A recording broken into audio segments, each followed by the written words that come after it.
მოგესალმებით კიდევ ერთხელ ეთერში გადაცემა პოლიტიკური სივრცე სტუდიაში მუშაობს ჟურნალისტი მერაბ მეტრეველი. დღეს გადაცემაში ძირითადად ორ თემაზე ვისაუბრებთ.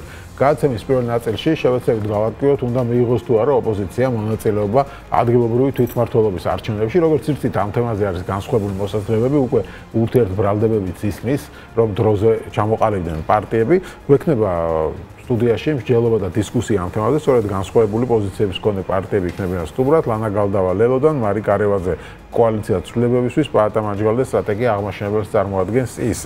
ასევე გადაცემის მეორე ნაწილში ექსპერტები იქნებიან ჩვენი სტუმრები, გიორგი გობრონიძე და გიორგი ტუმასიანი, საერთაშორისო საქმეთა ექსპერტები და ვისაუბრებთ ტრამპის საუბარზე პუტინთან და პერსპექტივაზე, რომელიც არსებობს თუ არა სამშვიდობო პერსპექტივა უკრაინის ომის დასრულების. ამ თემაზე გვექნება საინტერესო საუბარი. თუმცა გადაცემას დავიწყებთ კიდევ ერთი თემით, რომელიც ბოლო რამდენიმე დღე გახდა აქტუალური, ეს არის სადაზვერო სამსახურის შეერთება სუსთან. ამან გამოიწვია ბევრი კითხვა, ბევრი კრიტიკაც თუ რა მოხდა და ამ საკითხზე ჩვენი პირველი სტუმარი იქნება ანდრო გოცირიძე, უსაფრთხოების სპეციალისტი, რომელიც ჩაგვერთვება, მის მოსაზრებას მოვისმენთ, რას უკავშირდებოდა შეიძლება ეს ყველაფერი. მივესალმები ბატონ ანდროს, გამარჯობა ბატონ ანდრო. მოგესალმებით.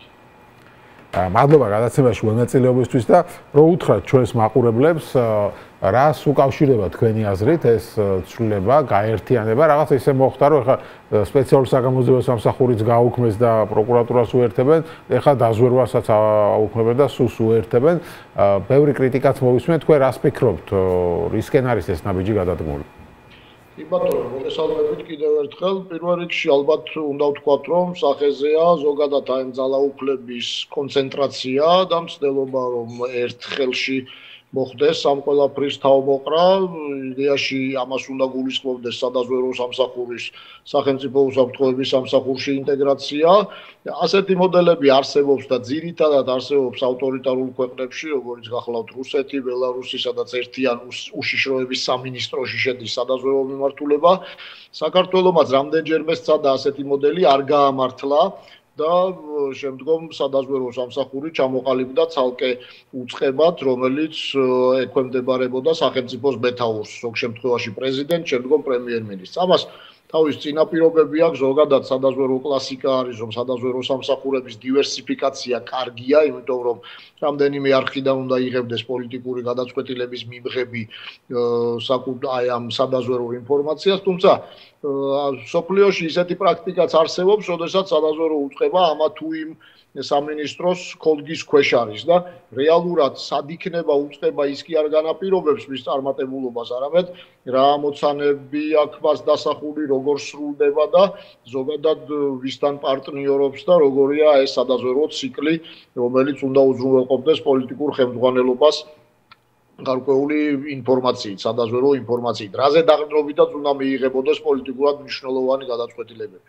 ეხლა დღეს საქართველოში გასაგებია, რომ ეს ყველაფერი ემსახურება პოლიტიზირებულ უწყებაში სადაზვერვო აი ამ ინსტიტუტის შეყვანას, იმიტომ რომ დაზვერვა იყო დასავლეთთან თანამშრომლობის ერთ-ერთი ძირითადი მიმართულება, ერთ-ერთი მეტნაკლებად დამოუკიდებელი, ვერ ვიტყვით რომ ბოლომდე დამოუკიდებელი, მაგრამ მეტნაკლებად პოლიტიკური კონიუნქტურისგან თავისუფალი უწყება, თუმცა ჩვენ უკანასკნელ წლებში დაზვერვის ხელმძღვანელობაში ვხედავთ მკვეთრად გამოხატული პოლიტიკური პოზიციის მქონე პიროვნებებს, პარტიის წევრების წინწაწევას და დამოუკიდებელი დაზვერვა ახლაც ვერ იყო, ისევე როგორც ვერ იქნება სუსის ხოლგის ქვეშ და უნებრივია ეს უფრო მეტად გამოიწვევს ამ სადაზვერვო პროდუქტის ხარისხის დაცემას, რომელსაც ქმნიან აი ეს მაღალი რანგის პროფესიონალები, რომლებიც მრავლად არიან საბედნიეროდ ამ უწყებაში, თუმცა უნებრივია ნელ-ნელა მათი ადგილი ალბათ აღარ დარჩება და იქნება უფრო მეტად პოლიტიკური კონიუნქტურას დაქვემდებარებული სამსახური.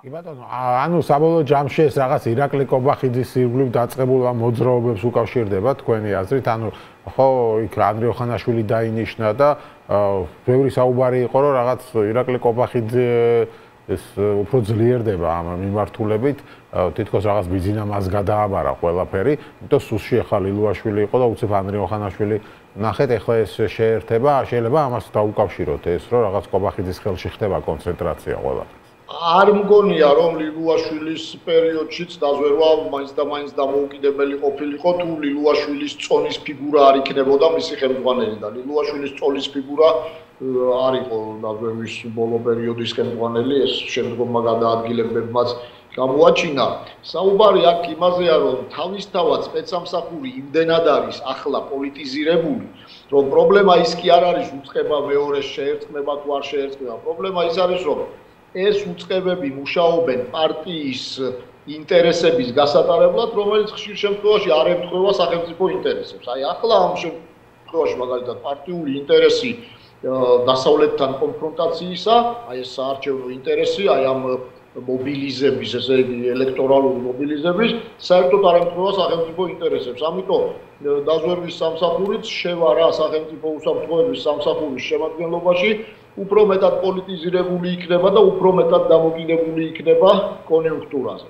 რატომ ხდება ეს? ეს ხდება იმიტომ, რომ საბჭოთა მოდელი სპეცსამსახურებისა არ შეიცვალა და მინისტრი პირველი პირი ისევ არის პირველი პოლიციელი, პირველი მზვერავი, პირველი კონმზვერავი, ხოლო მინისტრი პოლიტიკური პირი არის პოლიტიკური პარტიის, ესე იგი ერთ-ერთი ხელმძღვანელი იყო პოლიტსაბჭოს წევრი და ბუნებრივია ის, რადგან მას აქვს უფლება ღონისძიებებში ჩაერიოს, გამოიყენოს ფარული ძალები და საშუალებები, ის რასაკვირველი ამას პარტიული კეთილდღეობისთვის იყენებს და არ იყენებს, ესე იგი, სახელმწიფო უსაფრთხოების უფრო წინაყენებს პარტიულ პრიორიტეტს. ამას გარდა საერთოდ არის მოშლილი დამოუკიდებელი კონტროლის, დამოუკიდებელი აუდიტის, გენერალური ინსპექციის ფუნქცია, იმიტომ რომ გენერალური ინსპექცია ნაცვლად იმისა, რომ იყოს, ასე ვთქვათ, დამოუკიდებელი მაკონტროლებელი, ექვემდებარება მინისტრს, ანუ პოლიტიკურ პირს და უფრო მეტად ასრულებს პოლიტიკური ფილტრის ფუნქციას, ვიდრე დამოუკიდებელი მაკონტროლებლის. ნდობის ჯგუფს, რომელიც უნდა ამოწმებდეს და მოისმენდეს, ესე იგი, ხომ არ არის პოლიტიკური გავლენები სადაზვერო საქმიანობაში, ხომ არ არის უფლებამოსილების გადაჭარბება, რამდენად სადაზვერო პრიორიტეტებს ემსახურება თანხები, ნდობის ჯგუფი ერთპარტიულია და ბუნებრივია არანაირი. ხო, მაგრამ ბატონო ანდრო, ანუ აი პარტიულ საქმეს მაინც ახლა სუსი აკეთებდა, ხო, რომელიც ახლა შიგნით რაღაცებს დაძდევდა აქ პარტიებს, ოპოზიციურ აქტივისტებს უთვალთვალებდა და ასე შემდეგ, მაგრამ დაზვერვას ახლა შიდა საქმეებში ალბათ არ ესაქმება, ხო? ამიტომ საზღვარგარეთად შეიძლება პარტიული საქმეების კეთება, მაგალითად პარტიის სიმართლის გატანა საზღვარგარეთ ძალებით და საშუალებებით, ახლა პარტიული საქმის გაკეთება გარეთად შეიძლება, შიგნითაც შეიძლება. თუ ახლა ჩავთვლით, რომ პარტიას გარეთაც აქვს პრობლემები, საზღვარგარეთ, მაშინ ძალიან ლოგიკური ნაბიჯია, რომ ეს ძალები და საშუალებები მიმართული იყოს პარტიულ. თქვენ ახსენეთ დასავლეთთან თანამშრომლობა და ანუ რაღაც ამერიკასთან მეტნაკლებად თანამშრომლობდა ჩვენი დაზვერვა, ნატოსთან თანამშრომლობდა, ანუ ეს ყველაფერი შეიძლება ჩაიხსნას საბოლოოდ. პრობლემური იქნება, იმიტომ რომ სახელმწიფო უსაფრთხოების სამსახურის დღევანდელი ხელმძღვანელი სანქცირებულია, რამდენადაც მე ვიცი, ისედაც ახლა თანამშრომლობის ფორმა დაზვერვას დამოუკიდებელი არხები ჰქონდა და მუდმივად წლების მანძილზე 90-იანი წლების ბოლოდან საკმაოდ ნაყოფიერად თანამშრომლობდა, თუმცა კიდევ ერთხელ სისტემის პოლიტიზირებაა პრობლემა. არანაკლები თანამშრომლობა ჰქონდა სახელმწიფო უსაფრთხოების სამსახურის ანტიტერორისტულ ცენტრს და იქაც პრობლემაა, ხო, ბუნებრივია, ანუ პრობლემა პოლიტიკური სისტემის პოლიტიზირებაშია და აი ამ სპეცსამსახურში პოლიტიკური ფუნქციის განხორციელებაში და რა თქმა უნდა ეს პრობლემა იქნება და გაართულებს დადებითი, ანუ ნორმალური სადაზვერვო პროდუქტის მიღებას.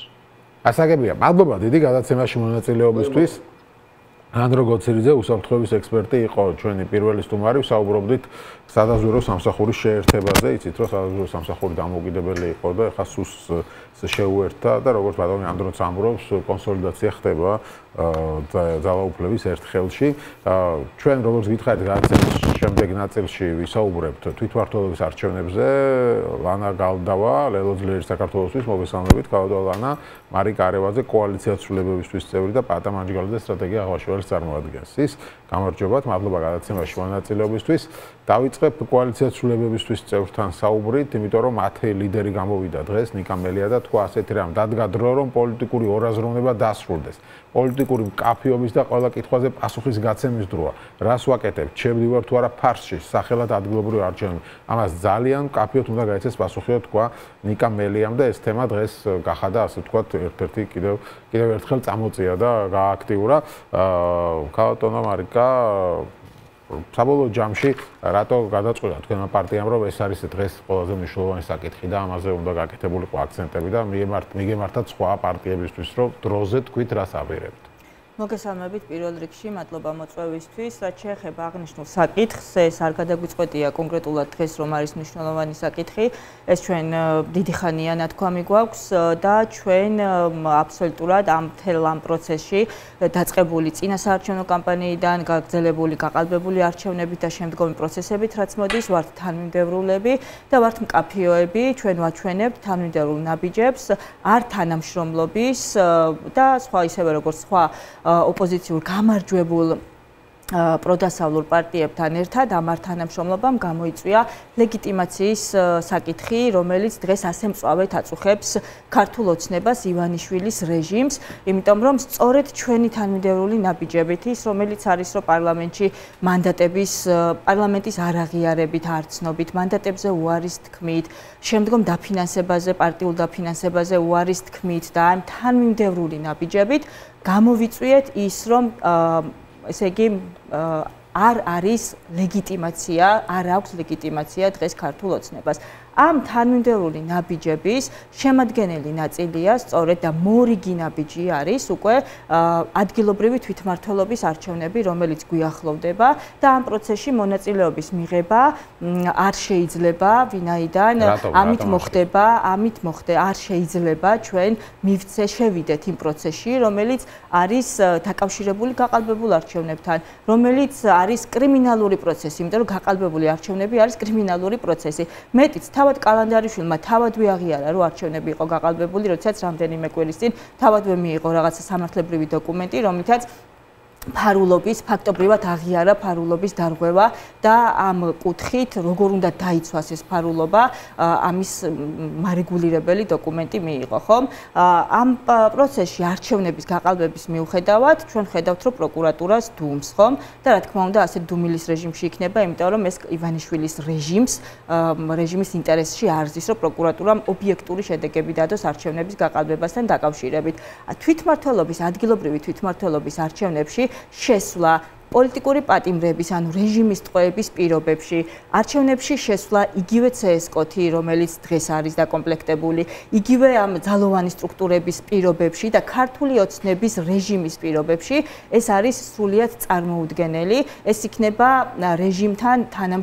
რეჟიმის, ასე ვთქვათ, თამაშში შესვლა, რომელიც გამარჯვებამდე ვერ მიგვიყვანს. დღეს ძალიან მნიშვნელოვანია მკაფიოდ დავაფიქსიროთ, რომ ჩვენ ვაგრძელებთ არ თანამშრომლობას, ჩვენ არ თანამშრომლობთ რუსულ რეჟიმთან, არ თანამშრომლობთ მოღალატეობრივ რეჟიმთან, რომელიც აკეთებს არაქართულ საქმეს, რომელიც აკეთებს, ასე ვთქვათ, ქვეყნისთვის დამღუპველ საქმეს. ეს არის ის მიზეზები, რომელიც დღეს აქტუალურია. რა თქმა უნდა, კიდევ ერთხელ აღვნიშნავ, ეს არ დაწყებულა დღეს და არ დაწყებულა გუშინ, ჩვენ თანმიმდევრულები და მკაფიოები ვართ ამ ყველაფერში და ჩვენი პოზიცია საკმაოდ დიდი ხანია ნათლად არის დაფიქსირებული. აქაც მნიშვნელოვანია ერთობა, იმიტომ რომ ყველგან სადაც გამარჯვებულმა ოპოზიციურმა პროდასავლურმა პარტიებმა და კოალიციებმა ვაჩვენეთ ერთიანობა, აი ამ წინადადებას დავასრულებ, ყველგან წინ გადადგმული ნაბიჯები გვაქვს ნაჩვენები, ხო, ეს იქნება საერთაშორისო ასპარეზზე თუ ქვეყნის შიგნით არ თანამშრომლობის ნაწილში.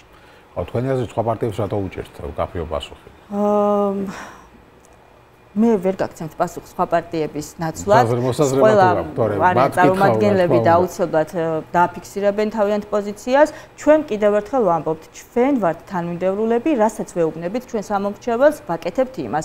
არ იქნება არც ერთი ნაბიჯი ბუნდოვანი, არ იქნება არც ერთი ნაბიჯი უკან გადადგმული ან გვერდით გადადგმული იმისგან, რასაც ვამბობთ.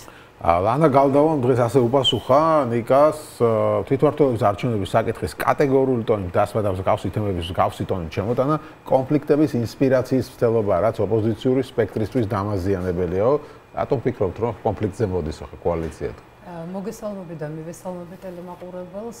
დიახ, ლელო ძლიერი საქართველო არის კოალიცია, რომელიც არჩევნების დასრულებიდან ძალიან ცოტა ხანში გამოვიდა წინადადებით და თქვა, რომ ერთიანობას არ აქვს ალტერნატივა, აუცილებელია ერთიანი ოპოზიციური პლატფორმის შექმნა და თქვენ იცით, რომ აბსოლუტურად ყველა დონეზე ჩვენ ლობირებდით საკითხს, რომ საჭირო იყო დასაწყისში ბარიერგადალახული ოპოზიციური კოალიციების ერთი მაგიდის გარშემო დასხდომა და საუბარი პოლიტიკის თემებზე, ამავდროულად ქუჩის პროტესტის გაძლიერება, არაღიარების პოლიტიკის გაძლიერება, ქონდა მცდელობები ჩვენგან ასეთი შეხვედრების ორგანიზებას, იცით რომ ერთიან ფორმატში ორი შეხვედრა შედგა. ეს ძალიან არ მოეწონა ქართულ ოცნებას და მეორე შეხვედრა სასტუმროში როგორ დასრულდა ნახეთ, რომ იქ მუშტიკრივი გამართეს და აკავეს ჩემპიონი კოალიცია ცვლილებებიდან ამავდროულად ჩვენი კოალიციის წარმომადგენელი ალეკო ელისაშვილი ამ ფორმატების ფარგლებში მუშაობდა სწორედ საარჩევნო მიმართულებით ჯგუფი, ამავდროულად საინფორმაციო ცენტრი დამასრულებინეთ ამავდროულად იყო მიმართულება საგარეო, რაც იყო ძალიან წარმატებული. ჩვენ ყოველთვის ლელო ძლიერი საქართველო გამოვდიოდით ერთიანობის წამხალისებელი და ერთიანობის ინიციატორი. მაგრამ ხედავთ, რომ დღეს ეს ერთიანობა ბოლომდე ვერ შედგა. ნახეთ, რა თქმა უნდა, ისეთ რა არის, ყველა პოლიტიკურ პარტიას და კოალიციებს აქვს საკუთარი დღის წესრიგი, პოლიტიკური იდენტობა, ჩვენ ძალიან განსხვავდებით ერთმანეთისგან, მაგრამ ყოველთვის ვცდილობდით, რომ საერთო წერტილები და ერთიანობის იდეა ყოფილიყო მთავარი ჩვენთვის. რადგანაც ამ იდეას არ ქონდა მკაფიო მხარდაჭერა და რა ვიცი, უკეთესი იდეა ჩვენ ამ თვეების განმავლობაში ვერ ვნახეთ, ვიდრე ერთიანი ოპოზიციური პლატფორმის შექმნა, დღეს მიგვაჩნია საჭიროდ განვაცხადოთ, რომ ლელო ძლიერი საქართველო მაშინ გააკეთებს კომენტარს საკითხზე თვითმმართველობის არჩევნების შესახებ, როდესაც თავად ჩათვლის საჭიროდ, როდესაც ამის დრო მოვა და რა თქმა უნდა პოლიტიკური მიზანშეწონილობიდან გამომდინარე. ჩვენ დღეს სალაპარაკო მაგიდასთან გვაქვს ორი მთავარი საკითხი. პირველი ეს გახლავთ პოლიტპატიმრების გათავისუფლება, მეორე ხელახალი არჩევნები. ამავდროულად ჩვენი პარტიის ლიდერები ყოველდღე არიან უკვე სასამართლო პროცესებით სასამართლოში. ახლა მე თქვენ გისვამ შეკითხვას, ხვალ და ზეგ აღკვეთის ღონისძიების ფორმა გირაუს გადახდა არ იწვევს რაღაც პატიმრობის შეჩერებას ან პატიმრობის არ შეფარდებას. ხვალ რომ ისინი დააკავონ რა შვებით პოლიტიკური მოცემულობა როგორი იქნება არჩევნებში შევდივარ? მათი პარტიის ლიდერები საერთოდ გირაუს არ ეხდიან თქვენი გასაგებია თქვენ გაქვთ თქვენი პოლიტიკური დღის წესრიგი, თქვენ გაქვთ თქვენი დღის წესრიგის სტრატეგია და ყველა კოალიციას თავისი სტრატეგია შეიძლება ჰქონდეს. ჩვენ არ ვაძლევთ თავს უფლებას სხვა პოლიტიკურ პარტიებს ან კოალიციებს რაღაცები მოუწოდოთ. ჩვენ არ მოუწოდებთ. ჩვენ არ ვამბობთ, რომ რაღაცას ვარღვევთ. ჩვენ ვამბობთ, რომ მაშინ ვიტყვით, როდესაც ამას ჩავთვლით საჭიროდ, მაშინ ვიტყვით, როდესაც გადაწყვეტილება მიღებული იქნება სიტუაციიდან გამომდინარე და ამაში არ გვჭირდება სხვა პოლიტიკური პარტიების ან კოალიციების კარნახი. თვითონ გავსაზღვრავთ ჩვენი კოალიციის დღის წესრიგს და გავსაზღვრავთ ისე, რომ დღეს ოცნების წისქვილს არ დავასხათ წყალი და ამ თვეების განმავლობაში იმაზე სასაუბროთ, იღებთ მონაწილეობას თუ არ იღებთ. ჯერ ამ ტონალობაში ეს გაურკვევლობა ასხავს. არა, ეს გაურკვევლობა კი არ ასხავს. იანვარში ამ საკითხის შემოტანა დღის წესრიგში, მაშინ, როდესაც საერთოდ ეს თემა არ იყო, ეს იყო პირდაპირ ქართული ოცნების დღის წესრიგში თავისი წვლილის შეტანა კონკრეტული პარტიების დამსახურებით. ნებსით თუ უნებლიეთ ეს არის აბსოლუტურად სხვა საკითხი, მაგრამ ამან გააძლიერა ქართული ოცნების ხაზი და მუდმივად მიდის არხებზე, კონკრეტულ არხებზე მსჯელობა იმასთან დაკავშირებით, შედიან თუ არ შედიან ერთმანეთთან თქვენი დროის ფარგლებში, მარიკა, თქვენი დროის ფარგლებში ისაუბრეთ, თქვენი დროის ფარგლებში ისაუბრეთ, თქვენ გეტყვით ერთ რამეს. ძალიან მნიშვნელოვანი იყო ჩვენთვის ერთობა. ყველაფერი გავაკეთეთ იმისათვის, რომ ეს ერთობა შემდგარიყო. ამ ერთობის ალტერნატიული იდეა და უკეთესი ვერ ვნახეთ, არ შემოუთავაზებია არავის. ასევე ჩვენ ვართ იმ გაერთიანებაში პოლიტიკურ პარტიებთან ერთად წარმოდგენილი და არის იქ სალომე ზურაბიშვილიც. ჩვენ ვიყავით ხელმომწერი ქართული ქარტიის ჩვენ ვიყავით საარჩევნო ჯგუფში, ჩვენ ვიყავით საგარეო მიმართულებით ჯგუფში, ჩვენ ვიყავით პირველი კოალიცია, რომელიც დაიბარეს საპარლამენტო საგამოძიებო კომისიაში, ნაცებს გავასამართლებთო და დაიბარეს ლელო ძლიერი საქართველოს წარმომადგენლები და პირველებმა ვთქვით, რომ ჩვენ არ მივალთ ქმედუნაროა ეს კომისია ვერ პასუხებს კონსტიტუციის მოთხოვნა. ანუ იმ დროს პირველები ვიყავით, ვინც არ მივიდა და ვინც თავის თავზე აიღო ის სიმძიმე, რასაც ქვია, არ გამოცხადება და შესაბამისად ამისად სასამართლოში წასა. მაშინ გირაოს გადახდა, არ გადახდაზე საუბარი საერთოდ არ ყოფილა. ამ კრიტერიუმით თუ მივუდგებთ, რა თქმა უნდა, ყველა პოლიტიკოსმა თავად უნდა გადაწყვიტოს, გირაოს გადაიხდეს თუ არ გადაიხდეს, მაგრამ მე რა ერთი საკითხია ეს. მაგრამ ვერ გადაუწყვეტია. გირაო აბსოლუტურად მოსახლეობამაც რო იცოდეს, გირაო არ არის სასჯელი, გირაო არის აღკვეთის ღონისძიება. ანუ შენ ამ მთელ სასამართლო პროცესების პერიოდში ხარ ციხეში, პენიტენციურ დაწესებულებაში, თუ ხარ თავისუფლებაზე, მაგრამ შესაბამისად ის პატიმრობა შენ რა თქმა უნდა გემუქრება და ამ მოცემულობაში ხარ. და მადლობა. მარიკას უნდა და რაღაცის პასუხი და მე და პატასთან არ დაგვეჩაროს პატასთან გადავა.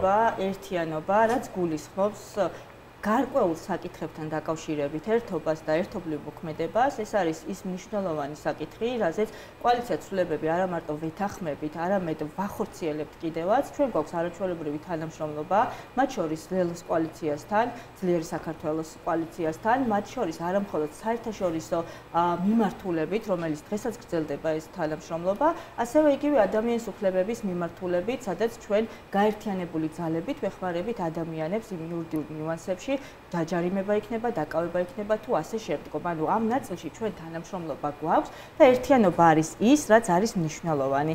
რაც შეეხება პოლიტიკურ დღის წესრიგს, რა თქმა უნდა, ჩვენ მიგვაჩნია, რომ თანმიმდევრულობა და მკაფიობა არის ძალიან მნიშვნელოვანი და მნიშვნელოვანია ის, რომ გამოვიდეთ ჩვენი ვიწრო პარტიული ინტერესებიდან და საერთო ქვეყნის ინტერესი დავაყენოთ წინ. ოღონდ ჩვენ რა თქმა უნდა ეს არ ნიშნავს, რომ ვაკრიტიკებთ ვინმეს მიდგომას, ან არასწორად მიგვაჩნია, ან ვინმეს რამეს მოუწოდებთ. მიგვაჩნია, რომ თანმიმდევრულობა არის ძალიან მნიშვნელოვანი. რაც შეეხება ადგილობრივი თვითმმართველობის არჩევნებში მონაწილეობა არ მონაწილეობის საკითხს და ამის კავშირს ქართული ოცნების წისქვილთან დაკავშირებით, ეს უბრალოდ არასწორია და ამასთან დაკავშირებით მხოლოდ იმიტომ ვერთვები, ასე ვთქვათ, პატარა რეპლიკას ვაკეთებ, რომ თანამშრომლობის საკითხი მაშინ, როდესაც არ ბუნდოვანება, არის ზუსტად ის, რაც ქართულ ოცნების რეჟიმს აძლევს შესაძლებლობას ლავირება მოახდინოს, იმოქმედოს ისე, რომ დააბნიოს ხალხი, არასწორი მოქმედებებით ზეგავლენა მოახდინოს და ასე შემდგომ.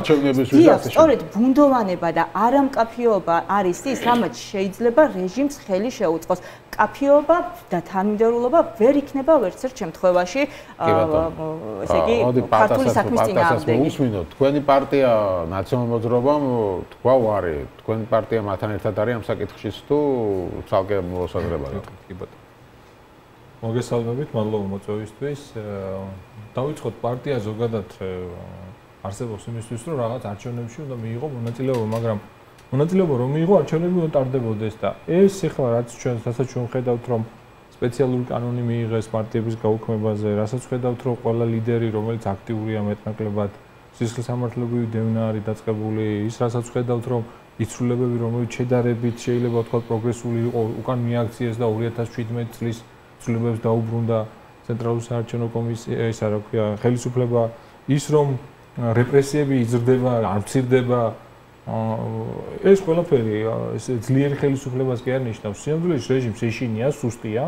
მე ვეთანხმები აქ ორივე რასაც საუბრობთ არგუმენტებს, მაგრამ თავარი რა არის, იცი რომ აი დიდი სურათი დავინახოთ რა, რეჟიმის ახლა ამ წუთას რო ვთქვათ, რომ ქვეყანაში არ არის პოლიტიკური კრიზისი, სერიოზული პოლიტიკური კრიზისი არის და მათ შორის უჭერს ხელისუფლებას და ასევე უჭერს პროტესტსაც, უნდა ვთქვათ, ეს ეხლა ვარ ჩვენ განძლეობას, აი ვინ გაძლევს საბოლოოდ, აი ვინ გაუძლებს, ვინ შექმნება სწორი სტრატეგია, ვინ მოახდენს ძალების კონსოლიდირებას, ის გამარჯვებული. ეს რაღაცა, ესე დიდხანს ვერ გაგრძელდება, ეს კულმინაციაში მივდივართ ეხლა ჩვენ და ძალიან მნიშვნელოვანია ყველა ნაბიჯს, ყველა ქმედებას, ყველა განცხადებას, ურთიერთკოორდინაციას. ერთიანობა მართლა რაღაც ყადაღებულ თემად გადაიქცა რაღაცა.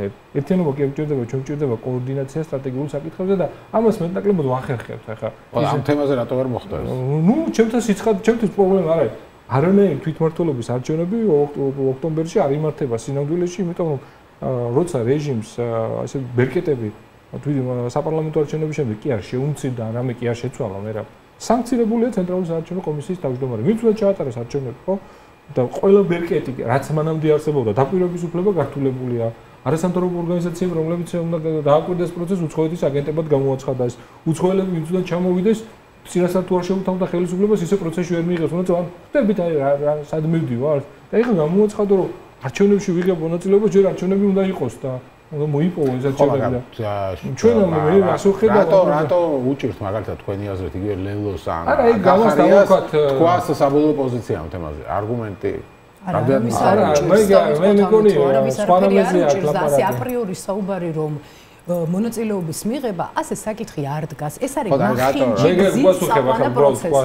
არ არის ეს სწორი, ამიტომაც საკითხი მიდის ძალიან ცუდი ფორმულირებით და ცოტა უხერხულია, როდესაც კოლეგა ოპოზიციური პარტიები აპრიორი საუბრობენ თემაზე გადაწყვეტილად, მაშინ როდესაც კოლეგიალურად ადამიანები ვინარჩუნებთ პატივისცემას მათ მიმართ, მათ პარტიის შიგნით არსებულ სიტუაციაზე ჩვენ არ ვსაუბრობთ, არავის არასოდეს არანაირ ტონალობაში ბრიფინგებით მით უმეტეს არ მოუწოდებთ არაფრისკენ და ცხადია მთელი ამ ხნის განმავლობაში ლელო ძლიერი საქართველო იყო მოწოდებული იმისკენ რომ გავერთიანდეთ, გაერთიანება იყო ჩვენი მთავარი გზავნილი და დღეს ყველა სიტუაცია რაც გარშემო არის პირიქით დამაბნეველი 26 მაისის წინ, რომელიც მთავარი გამაერთიანებელი დღე არის, საქართველოს დამოუკიდებლობის დღე არის და ამ დღის წინ კიდევ ახალი თემა შემოდის დღის წესრიგში, რომელზედაც შემდეგ უკვე სახელმწიფო მედია მთელი დღის განმავლობაში საუბრობს, ან კონკრეტული ჟურნალისტები თავისი სტატუსებით საუბრობენ, ეს არის საერთო პოზიცია. მაგალითად თქვენს დამაზიანებელია ეს ყველაფერი და ერთი რამ კიდევ რა მით უმეტეს განსაკუთრებით იურისტებისთვის, როდესაც არიცი საკითხი, წინასწარ ამაზე არ უნდა ისაუბრო. მე მაგალითად თავს უფლებას ვერ მივცემ და სხვის პატივისცემა მაქვს იმდენი, რომ რა თქმა უნდა, ჩემ თავს ვცემ პატივს და იმიტომ ვცემ სხვებსაც პატივს, რომ არ ვილაპარაკო წინასწარ რომელიმე პარტიის დღის წესრიგზე, რადგანაც მე მათი დღის წესრიგი არ ვიცი. საკუთარი კოალიცია რას გააკეთებს, დღეს ამაში ჩამოყალიბებული არ ვართ, იმიტომ რომ ორი სხვა საკითხი გვაქვს, ამის გარდა გვაქვს პოლიტიკური პროცესები, პოლიტიკური მართლმსაჯულება, რაც არის ჩვენს გარშემო და ამის გარდა ვაძლიერებთ პარტიულ სტრუქტურას. და ეს არის ჩვენი დღის წესრიგი და სხვები რომ ჩვენზე საუბრობენ, ეს ცოტა იცით რა არის, ცოტა უხერხული არის და მაგაზე მე დავასრულებ, რასაც ვამბობ, მე სპეციალურად ავიღე პაუზა რომ ლანას ეპასუხა, იმიტომ რომ კითხვა იყო ლანას მიმართ, ხო რატო აკეთებენ ამას? მე მგონი გეპასუხა. ჩემ მე მაგალითად რატო უჭირთ ამ პარტიას? არა, არ უჭირთ, მე მგონი ეს არის სტრატეგიის ნაწილი, შეიძლება იყოს სტრატეგია ეს. აი სტრატეგია ეს ნაწილი არის, პოლიტიკური სტრატეგიის ნაწილია, ხო იცი? ძალიან პოპულარულია, რომ ბუნდოვანება, სტრატეგიული ბუნდოვანება არის და შეიძლება ანსი იყოს, ანასე იყოს, ან საერთოდ სხვა ჩანაფიქრი კონდეს. ჩემთვის მაგალითად სტრატეგია ამოშენებელი არის, ასე ვთქვათ, ჯგუფი. ხო, მაგრამ დღეს მაგალითად რომელიც ყველასთან ლაპარაკობს, ყველასთან კოალიციაში შემავალი პარტია, ნაციონალური მოძრაობის ერთ-ერთი ლიდერი გიორგი ბარამიძე გამოვიდა და კითხვა, რომ აი ეს არჩევნები გმობთ თავმოყრით მონაწილეობა, მაგრამ ეხა რეგიონებში შეხვედრებიო და გაძლიერება ორგანიზაციები მოხდესო, იმიტომ რომ რაღაც არჩევნები რომ დაინიშნოსო, ზად უნდა ვიყოთ. არა, ამასთან დაკავშირებით ეს ძალიან მნიშვნელოვანი საკითხია, ასევე. დავასრულოთ, თუ არ გამოვარაფერი. ეს რაღაცა ხო არ ნიშნავს, რომ თქვენც არ გამორიცხავთ ამ ყველაფერს. ჩვენ რა თქმა უნდა აქციების დაწყების მომენტიდან ველოდებით ერთ არჩევნებს, რომელსაც ქვია საპარლამენტო არჩევნები საქართველოში. შესაბამისად, ნებისმიერი პროცესი, ნებისმიერი აქტიურობა პარტია ფორმაში ყოველთვის უნდა იყოს. ჩვენ ქუჩაშიც უნდა იყოს ფორმაში, არჩევნებისთვისაც უნდა იყოს ფორმაში. ამაში არაფერი დასაძრახი არ არის. არჩევნებისთვის მოდი და საპარლამენტო არჩევნები ჩატარდეს, ამისთვისაც მზად უნდა იყოს. ოღონდ ერთი რამე ვიცოდეთ. თვითმმართველობის არჩევნები, რასაც ქვია, რასაც ხელისუფლება ეძახის, ის არ არის არჩევნები, იმიტომ რომ არც დამკვირვებლები ვიძახი, არც ანუ არსებობს რამე ვარიანტი, რომ მიიღოთ მონაწილეობა. არა, გამორიცხულია ამ პირობებით.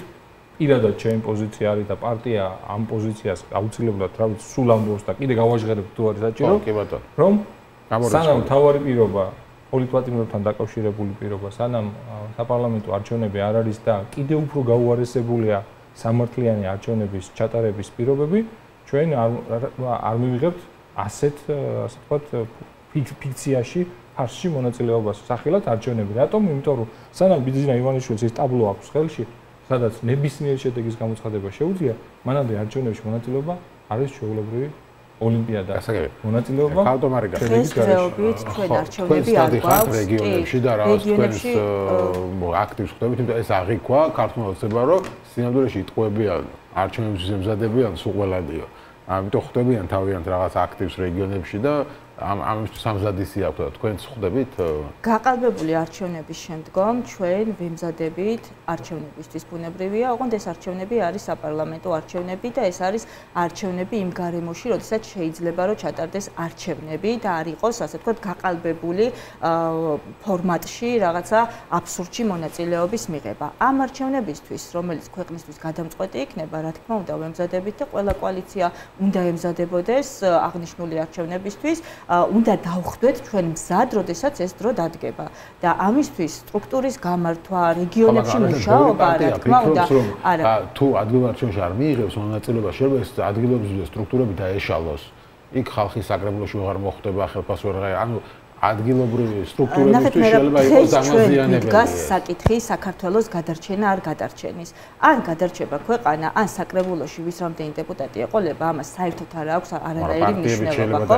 პარტიებით შეიძლება დაიშალოს, იგივე დაფინანსებაზეც იგივე არგუმენტები იყო, რომ რატომ უნდა მიღებულიყო ან არ მიღებულიყო დაფინანსება. ჩვენ არავის არ ვაკრიტიკებთ, ჩვენ ვამბობთ, რომ ჩვენ ვართ კაფეოები და თანმიმდებულები. მე ვამბობ და მე ვამბობ, ჩვენ ვამბობთ, დიახ. მიმართა პარტიებს, აგერ გამოდოვანა, გაბრაზებულია და ამბობს, რომ რატო რაღაც გვაყენებთ არჩევანის წინაშე, ხო? არავის საქმე ეს არ არის, ჩვენ რას გავაკეთებთ. ანუ რატო შემოვაგდეთ ეს თემაო?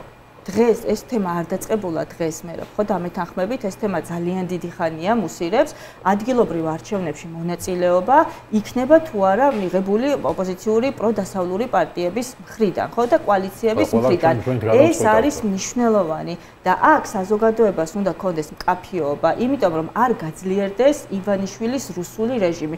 ჩვენ ყოველდღიურ რეჟიმში რას ვხედავთ? რეპრესიებს ვხედავთ, ხო? ძლიერდება რეპრესიები საკანონმდებლო დონეზე თუ ფიზიკურ დონეზე, ასე ვთქვათ. აი დღესაც მე მაგალითად სანამ თქვენ გადაცემაში მოვიდივარ სასამართლოდან, სადაც ნიკა გვარამიას ჩვენი კოალიციის ერთ-ერთი ლიდერის წინა სასამართლო პროცესი მიმდინარეობდა სწორედ იმ არარსებული პარლამენტის, არალეგიტიმური პარლამენტის ბიძინა ივანიშვილის ხალხი რო შეიკრიბა იქ ოცნების დელეგატები და ამბობენ რომ ქვია პარლამენტი, ხო?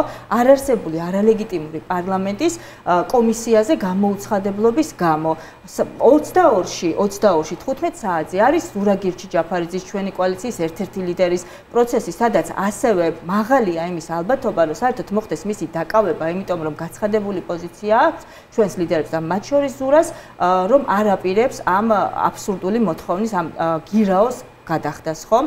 მაშინ როცა სამართლებრივი მოცემულობა არსებობს იმის, რომ არ გადახდის პირობებშიც არ მოხდეს, არ შეიცვალოს აღკვეთი ღონისძიება, უფრო მძიმე ღონისძიებით, თუ კი არ თანამშრომლობა, ანუ გამოძიებასთან არ თანამშრომლობა სასამართლოში არ გამოცხადება და ასე შემდგომ მთელი თავის პირობებია, ხო? არ არსებობს.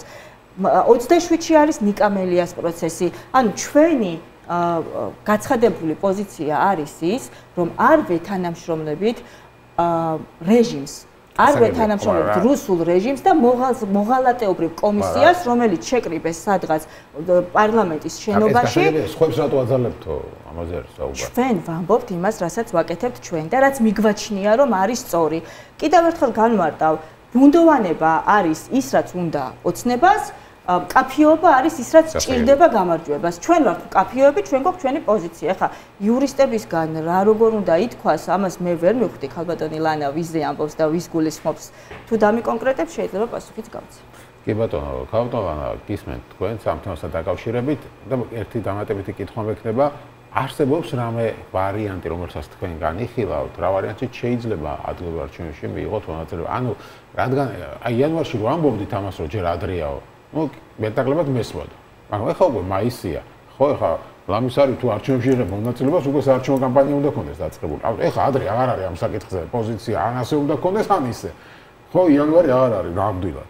შესაბამისად, ანუ რა არის ის მიზეზი, რის გამოც დღეს თქვენ, ან როგორც ამბობს, ხალხმარკა ბუნდოვანებას ტოვებთ და არის რამე ვარიანტი, რა ვარიანტიც და შემთხვევაში შეიძლება თქვენ განიხილავთ მონაწილეობას არჩევნებში. არ ვეთანხმები სიტყვათა ამწყობას, რომ რაღაცა ბუნდოვანებას ტოვებს ლელოძლიერი საქართველოს, რომელიც ყოველთვის გამოირჩევა მკაფიო პოზიციებით, სწორედ მკაფიო პოზიცია იყო ჩვენგან ნათქვამი და თვეების განმავლობაში მუდმივად მხარდაჭერა იდეის ერთიანი ოპოზიციური პლატფორმის შექმნასთან დაკავშირებით არ ყოფილა წინადადება, არ ყოფილა ინიციატივა, რაც ჩვენ გავაჟღერეთ, რაზეც თქვით სიტყვა და ის სიტყვა არ შევასრულეთ, ვართ ყველა გადაწყვეტილებაში თანმიმდევრული და ეს თანმიმდევრულობა გულისხმობს იმასაც, რომ დღეს არ ვთქვათ ისეთ რაღაცაზე კი ან არა გადაჭრით, როდესაც პოლიტიკური მოცემულობა ხვალ რა იქნება, ზეგ რა იქნება.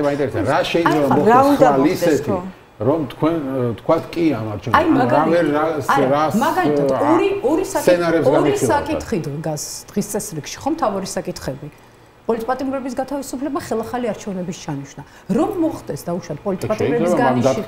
არა, დათქმაზე არა გეტყვი. მე არ ვაპირებ არჩევნების მონაწილეობას თუ არ გაათავისუფლებ პოლიტპატიმრებს და თუ არ ჩანიშნავენ რეგულარულ არჩევნებში. რატომ უნდა თქვა ის და რატომ უნდა გააკეთო ისეთი დათქმები, რომელიც შეიძლება შემდეგ შენი დათქმების გამო გახდეს კიდე პოლიტიკური ინსინუაციისაგან. ეს ხო პოლიტიკის არცოდნის გამომხატველი არის.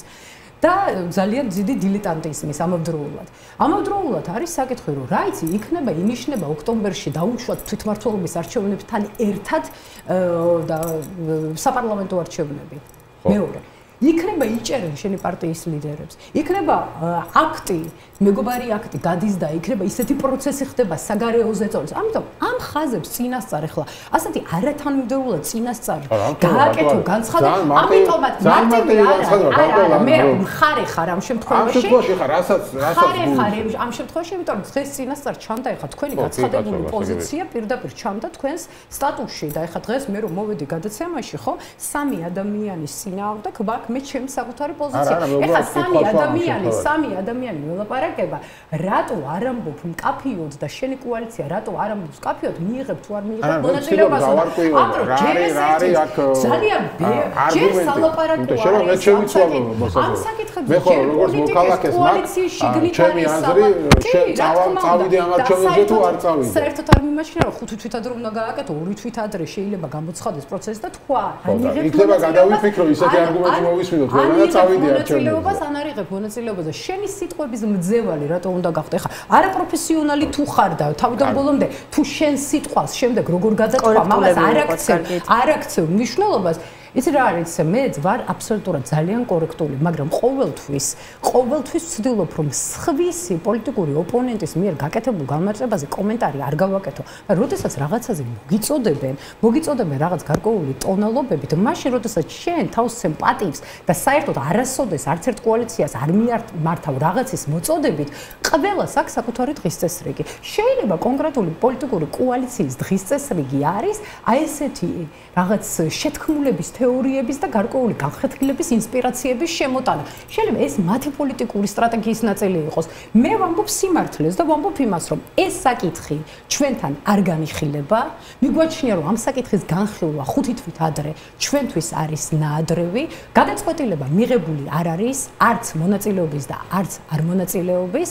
ვამბობთ, რომ პოლიტპატიმრები არიან გასათავისუფლებელი და ხელახალი არჩევნებია ჩასანიშნი. პოლიტიკური მზაობა არჩევნებისთვის გვაქვს თუ არა?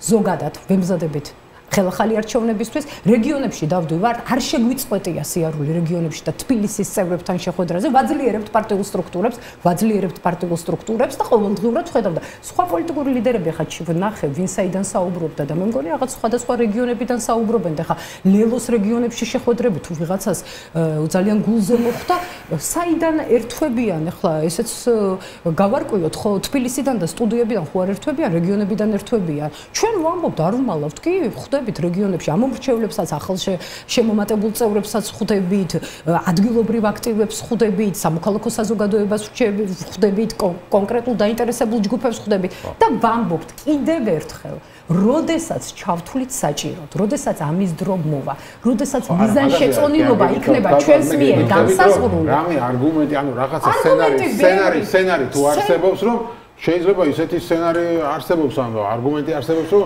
მეც მაგალითად როგორც მოქალაქეს, ეხლა მე გავწერე, ხო, მე როგორც მოქალაქეს დღეს შეიძლება არ მინდოდეს ამ არჩევნებში წასვლა, ვფიქრობდა, რომ ნუ აზრი არ აქვს ამ არჩევნებში წასვლას, მაგრამ შეიძლება გადავიფიქრო, როდესაც დრო მოვა მოგცეთ ხმა ვიღაცამ. მე რა როდესაც ჩემნაირმა მოქალაქეებმა კი რა თქმა უნდა, მე რა ჩვენს კოალიციას ხარი დაუჭირა 200,000-მა ამორჩეველმა. ამიტომ ჩვენ 200,000 ამორჩევის წინაშე ვართ ანგარიშვალდებულები და ჩვენ ეს ჰაერში გადაწყვეტილებებს არ ვიღებთ.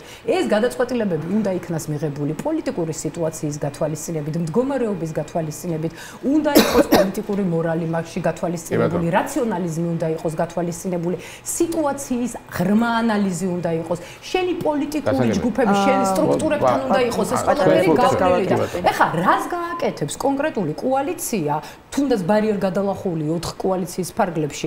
ეს არის მათი გადასაწყვეტი. ყველა კოალიციამ თვითონ მიიღოს გადაწყვეტილება. ყველაზე დიდი რაც უნდა მომხდარიყო 7 თვის განმავლობაში ერთიანი პლატფორმის შექმნა და აი ეს დაქსაქსულობა არ მომხდარიყო, ამის გამაერთიანებელი იდეით გამოვდიოდით და ეს გამაერთიანებელი იდეაც კი ვერ შედგა კონკრეტული კოალიციების დახმარებით და ახლა დღეს რაღაც გაერთიანების იდეაზე საუბარი ცოტა თემაზე თქვენთან და თქვენ ორვეს ვეცეთ.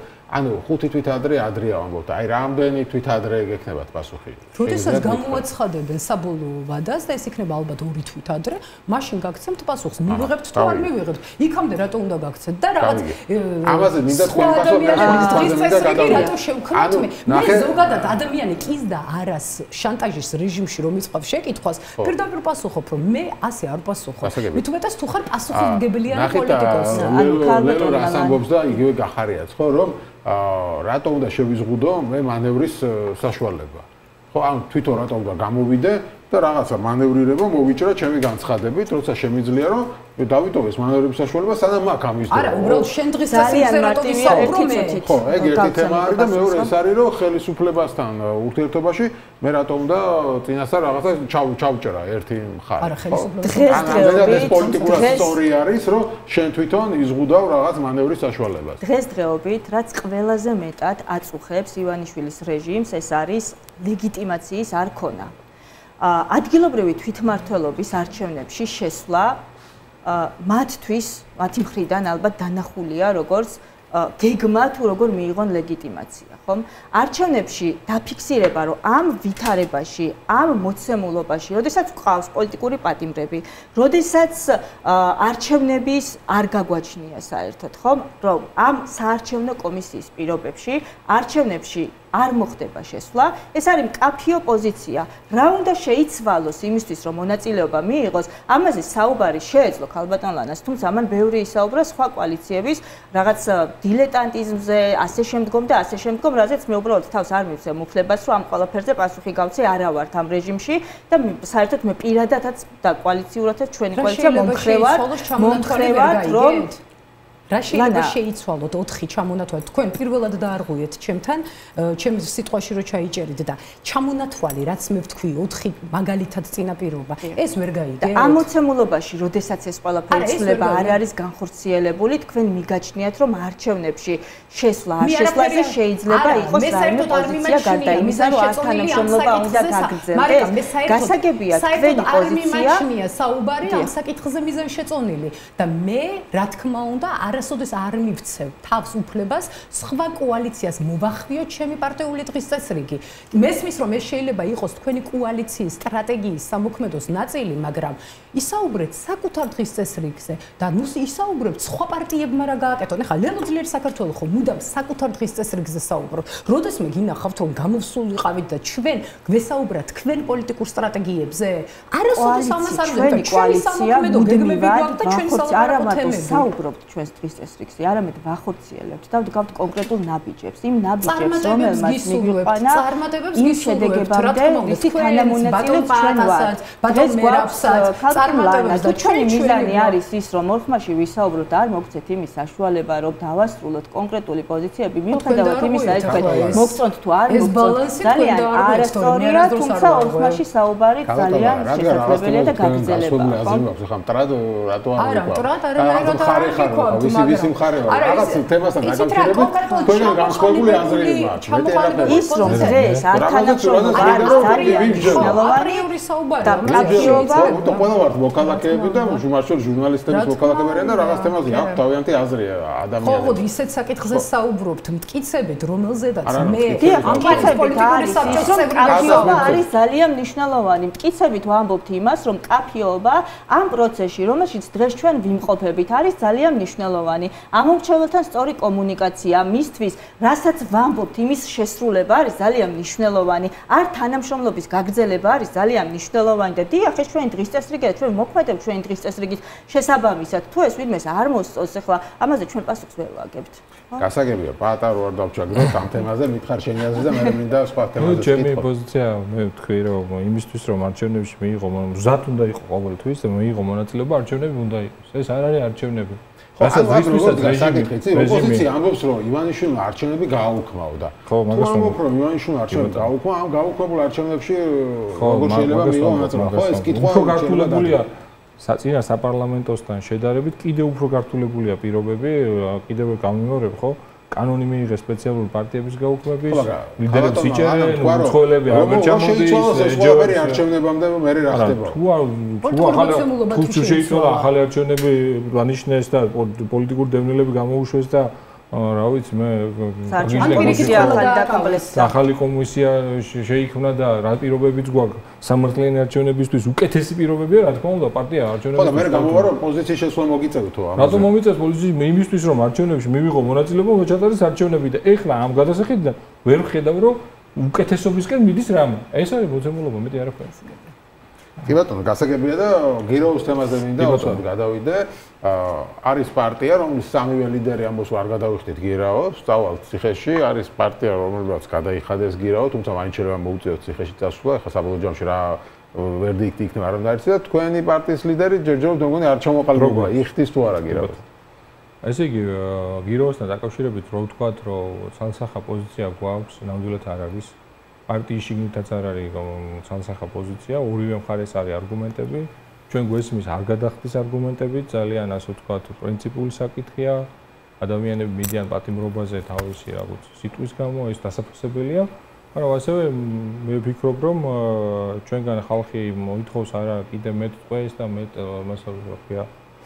რაღაცა თავგანწირვის აქტს, არამედ მოითხოვს აქტიურ მოქმედებას და მე ვფიქრობ, რომ ეს სივრცე რაც იქნება თქვათ დაპატიმრებამდე დარჩენილი გამოვიყენოთ კოორდინაციისთვის, უფრო მეტი წინააღმდეგობის შექმნისთვის, ვიდრე თქვათ ასე თქვათ რეჟიმის პატიმრობაში ყოფნისთვის. მე ვფიქრობ, რომ ჩვენ ლიდერები გვჭირდება თავისუფლებაში, წინახაზზე და არა ტყვეობაში. მე ჩემი სურვილი რომ იყოს და შეიძლება შემეძლოს ახალი ლიდერებს არ დამამატებდით ტყვეობაში, ვინც არიან იმათაც გამოვიხსნედით ტყვეობიდან. ამიტომ ხალხის დაკვეთა აბსოლუტურად სხვა რამეა.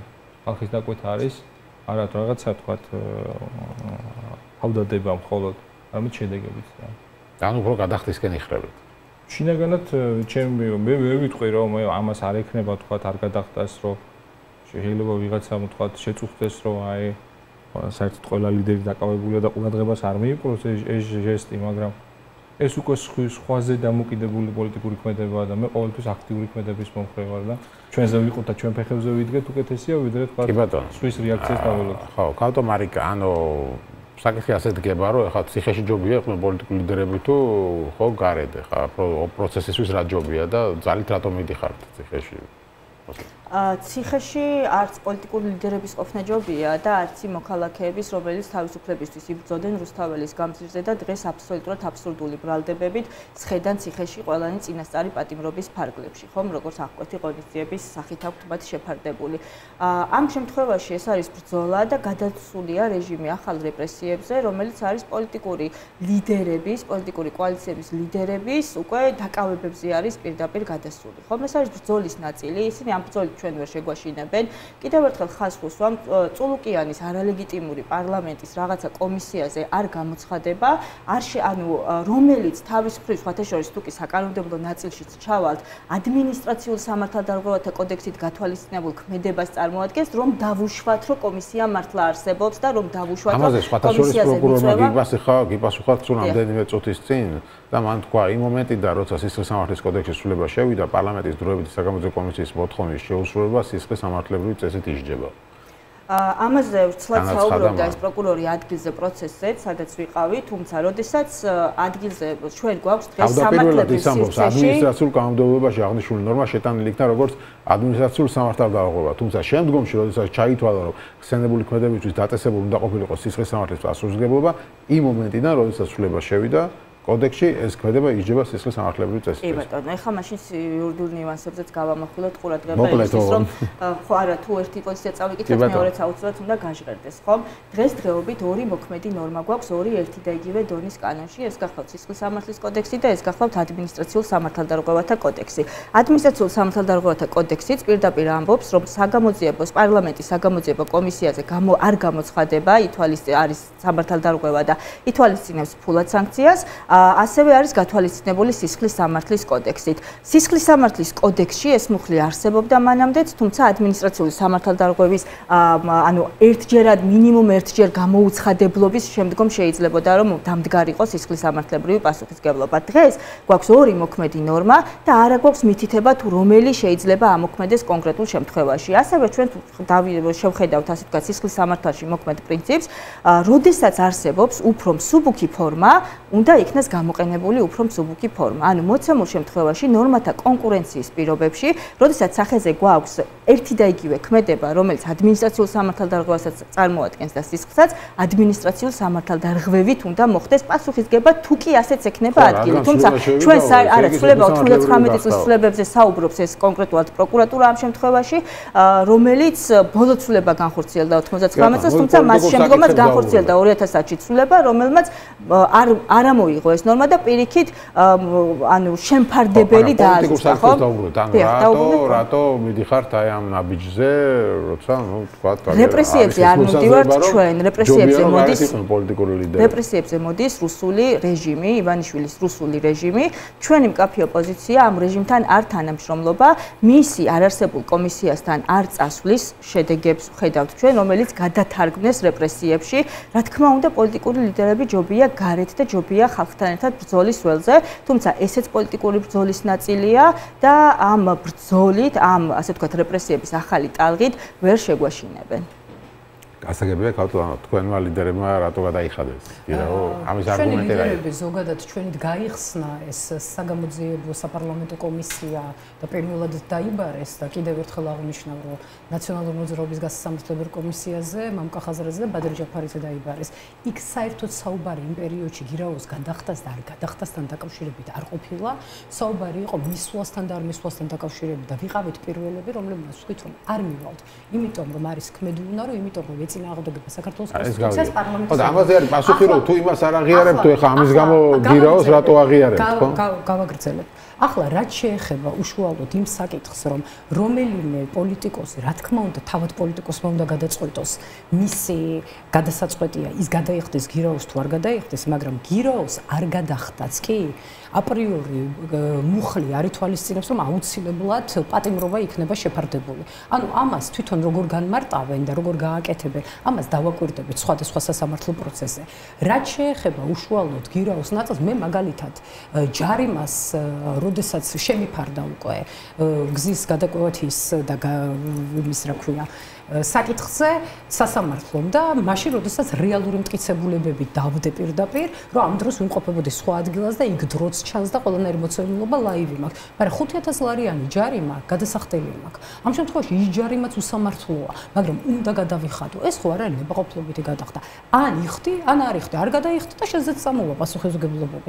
ანუ ესე აპრიორი თქმა, ან ვინმეს რაღაცა დამონათება იმაში, რომ შენ რატო გადაიხადე, მე არ ვიხდი, როდესაც ეს გირაო არ არის საბოლოო გადაწყვეტილება და ეს არის აღკვეთის ღონისძიების ფორმა და ამავდროულად ამ გირაოს არ გადახდაც აპრიორი არ იწევს იმას, რომ პროკურატურა მაინც და მაინც მოითხოვს შენს პატიმრობას, ეს არის კიდე რაღაცა პოლიტიკური ინსინუაციებისთვის დამატებითი რაღაც მარცვლების მიცემა და ამიტომაც ვამბობთ, რომ ყველამ გადაწყვეტოს, თავად გადაიხდის თუ არ გადაიხდის ერთი. ყველამ გადაწყვეტოს, როგორ ისაუბროს და რა გადაწყვეტილება მიიღოს.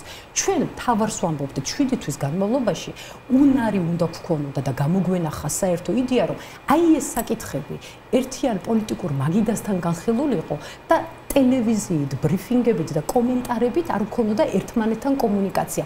ამის მომხრე ვიყავით ყოველთვის და ეხლა ეს ვთქვათ, რომ კომუნიკაცია ამ მხრივ ჩავარდნილია იმ თვალსაზრისით, რომ არ შეიქმნა ეს ძალიან დიდი მცდელობების ერთიანობის პლატფორმა არ შეიქმნა და ამ საკითხებზე ეხლა დღეს თქვენ რო გაინტერესებთ, აქ კი არ ვისაუბრებდით. ვისაუბრებდით აი იმ ერთიან ოპოზიციურ მაგიდასთან, მაგრამ ჩვენ სალამაზურაბაშვილთან ხო იყო ეს რაღაც გაერთიანება. ყველა რესურსი ყველა რესურსი ჩავდეთ, მაგრამ რა ვქნათ, ყველაფერი გავაკეთეთ, ორი მთავარი შეხვედრა მოვაწყვეთ, ბევრი სხვა მცდელობებიც თქვენ არ გამოვიდა. ამიტომაც დღეს ვამბობთ, რომ რაც შეეხება თვითმმართველობის არჩევნებში მონაწილეობა არ მონაწილეობასაც, ამას განსაზღვრავთ ჩვენი მიზანშეწონილობიდან გამომდინარე, იმ დროს, რა დროსაც ჩვენ ვისურვებთ ამის შესახებ განცხადების გაკეთებას და ეს იქნება იმ მოცემულობის გათვალისწინებით, ეს იქნება გავლილი აბსოლუტურად პარტიის ყველა ლიდერთან, აქ იქნება გათვალისწინებული ჩვენი 200.000 ამომრჩევლის ხმა, აქ იქნება გათვალისწინებული პოლიტიკური მდგენელი და გამოვაცხადებთ მაშინ, როდესაც ამას ჩავთვლით საჭიროდ. დღეს არა რელევანტურია ჩვენი მხრიდან ამაზე საუბარი და სხვა თუ უნდა ისაუბროს, ჩვენ არ ვამბობთ არაფერს. საერთოდ ჯამში მოგულ ვასრულებთ. ხო, ვასრულებ. მე გამოგძებ ლანა რასაც საუბრობ და მართლა მნიშვნელოვანია დაკვეთა რაც არის ეხლაც როცა ვართ რუსთაველზეც და ნებისმიერ ადამიანთან კომუნიკაციაში. დაკვეთა არის კოორდინაცია, აუცილებელია პარტიების კოორდინაცია. სამუზრებაშვილთან ხო არის ეს ფორმატი და მაინც ვერ შეგვიძლია ფორმატი არის პარტიები, რომლებიც ინფორმაცი არ არიან, არსებობს ბურჭულაძის ფორმატი, სადაც უფრო მეტი ჯგუფი შეიძლება იყოს, მაგრამ მაინც არსებობენ პარტიები, რომლებიც არც ამ ფორმატში არ არიან.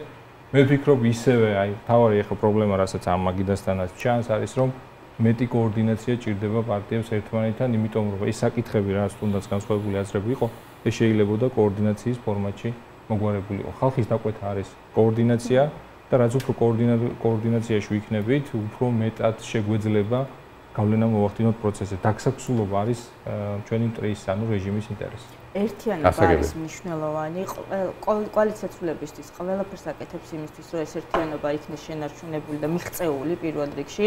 არის საკითხები, რომელთა გარშემო დღემდე გვაქვს ერთიანობა კონკრეტულ კოალიციებს, ანუ ერთიანობა ამ ბარიერგადალახულ, ასე ვთქვათ, გამარჯვებულ პროდასავლურ პარტიებს და ეს ერთიანობაზე მუშაობა აუცილებლად უნდა გაგრძელდეს, დავეთანხმები ორივე ჩემს კოლეგებს ამ ნაწილში. ასევე მინდა ბოლოს ვისარგებლო შემთხვევით და 26 მაისთან დაკავშირებით აღნიშნო, რომ ძალიან მნიშვნელოვანია ამ დღეს პოლიტიკური პარტიების, სამოქალაქო საზოგადოების, ჩვენი მოქალაქეების ერთიანობის კიდევ ერთხელ დემონსტრირება და ერთად, ასე ვთქვათ, ჩვენი პოზიციის კიდევ ერთხელ დაფიქსირება. გასაგებია. მადლობა, დიდი იმედი მაქვს შეთანხმდებით რაღაც საკითხებზე. ლანა გალდავა, ლელო ძლიერი საქართველოსთვის წევრი, მარიკა არევაძე, კოალიციას ცვლილებებისთვის წევრი, პაატა მანჯგალე, სტრატეგია აღნიშნულის წევრი იყო ჩვენი სტუმარი. დაგვეულოთ რეკლამის შემდეგ ჩვენ ვისაუბრეთ რა შედეგი შეიძლება გამოიღოს ტრამპის და პუტინის სატელეფონო საუბარმა, შეიძლება თუ არა მოხდეს შეთანხმება უკრაინის ომთან დაკავშირებით, ექსპერტები იქნებიან ჩვენი სტუმრები, ასე რომ დავბრუნდებით მალე.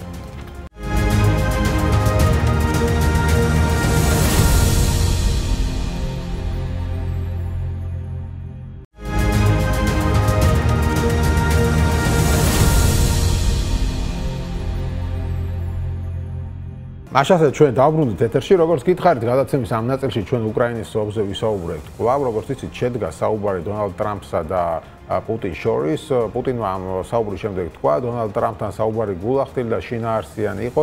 რუსეთი მზადა უკრაინასთან მემორანდუმზე მუშაობისთვის, მათ შორის ცეცხლის შეწყვეტის შეთანხმების შესახებო. ასევე თქვა დონალდ ტრამპმა დაახლოებით იგივე განცხადება გააკეთა. მან და განაცხადა, რომ კარგად ჩაიარა ამ საუბარმა, ვლადიმერ პუტინთან საუბარმა ძალიან კარგად ჩაიარა. რუსეთი და უკრაინა დაუყოვნებლივ დაიწყებენ მოლაპარაკებებს ცეცხლის შეწყვეტის შესახებ. ბუნებრივია, სხვადასხვა მხარე მიესალმა ამ საუბარს და ასე შემდეგ. ზელენსკიმ თქვა, კი ჩვენი ტერიტორიებიდან უკრაინულ ჯარებს არავინ გაიყვანს. არანაირი ულტიმატუმები, არავინ დათმობს თავის მიწევსო.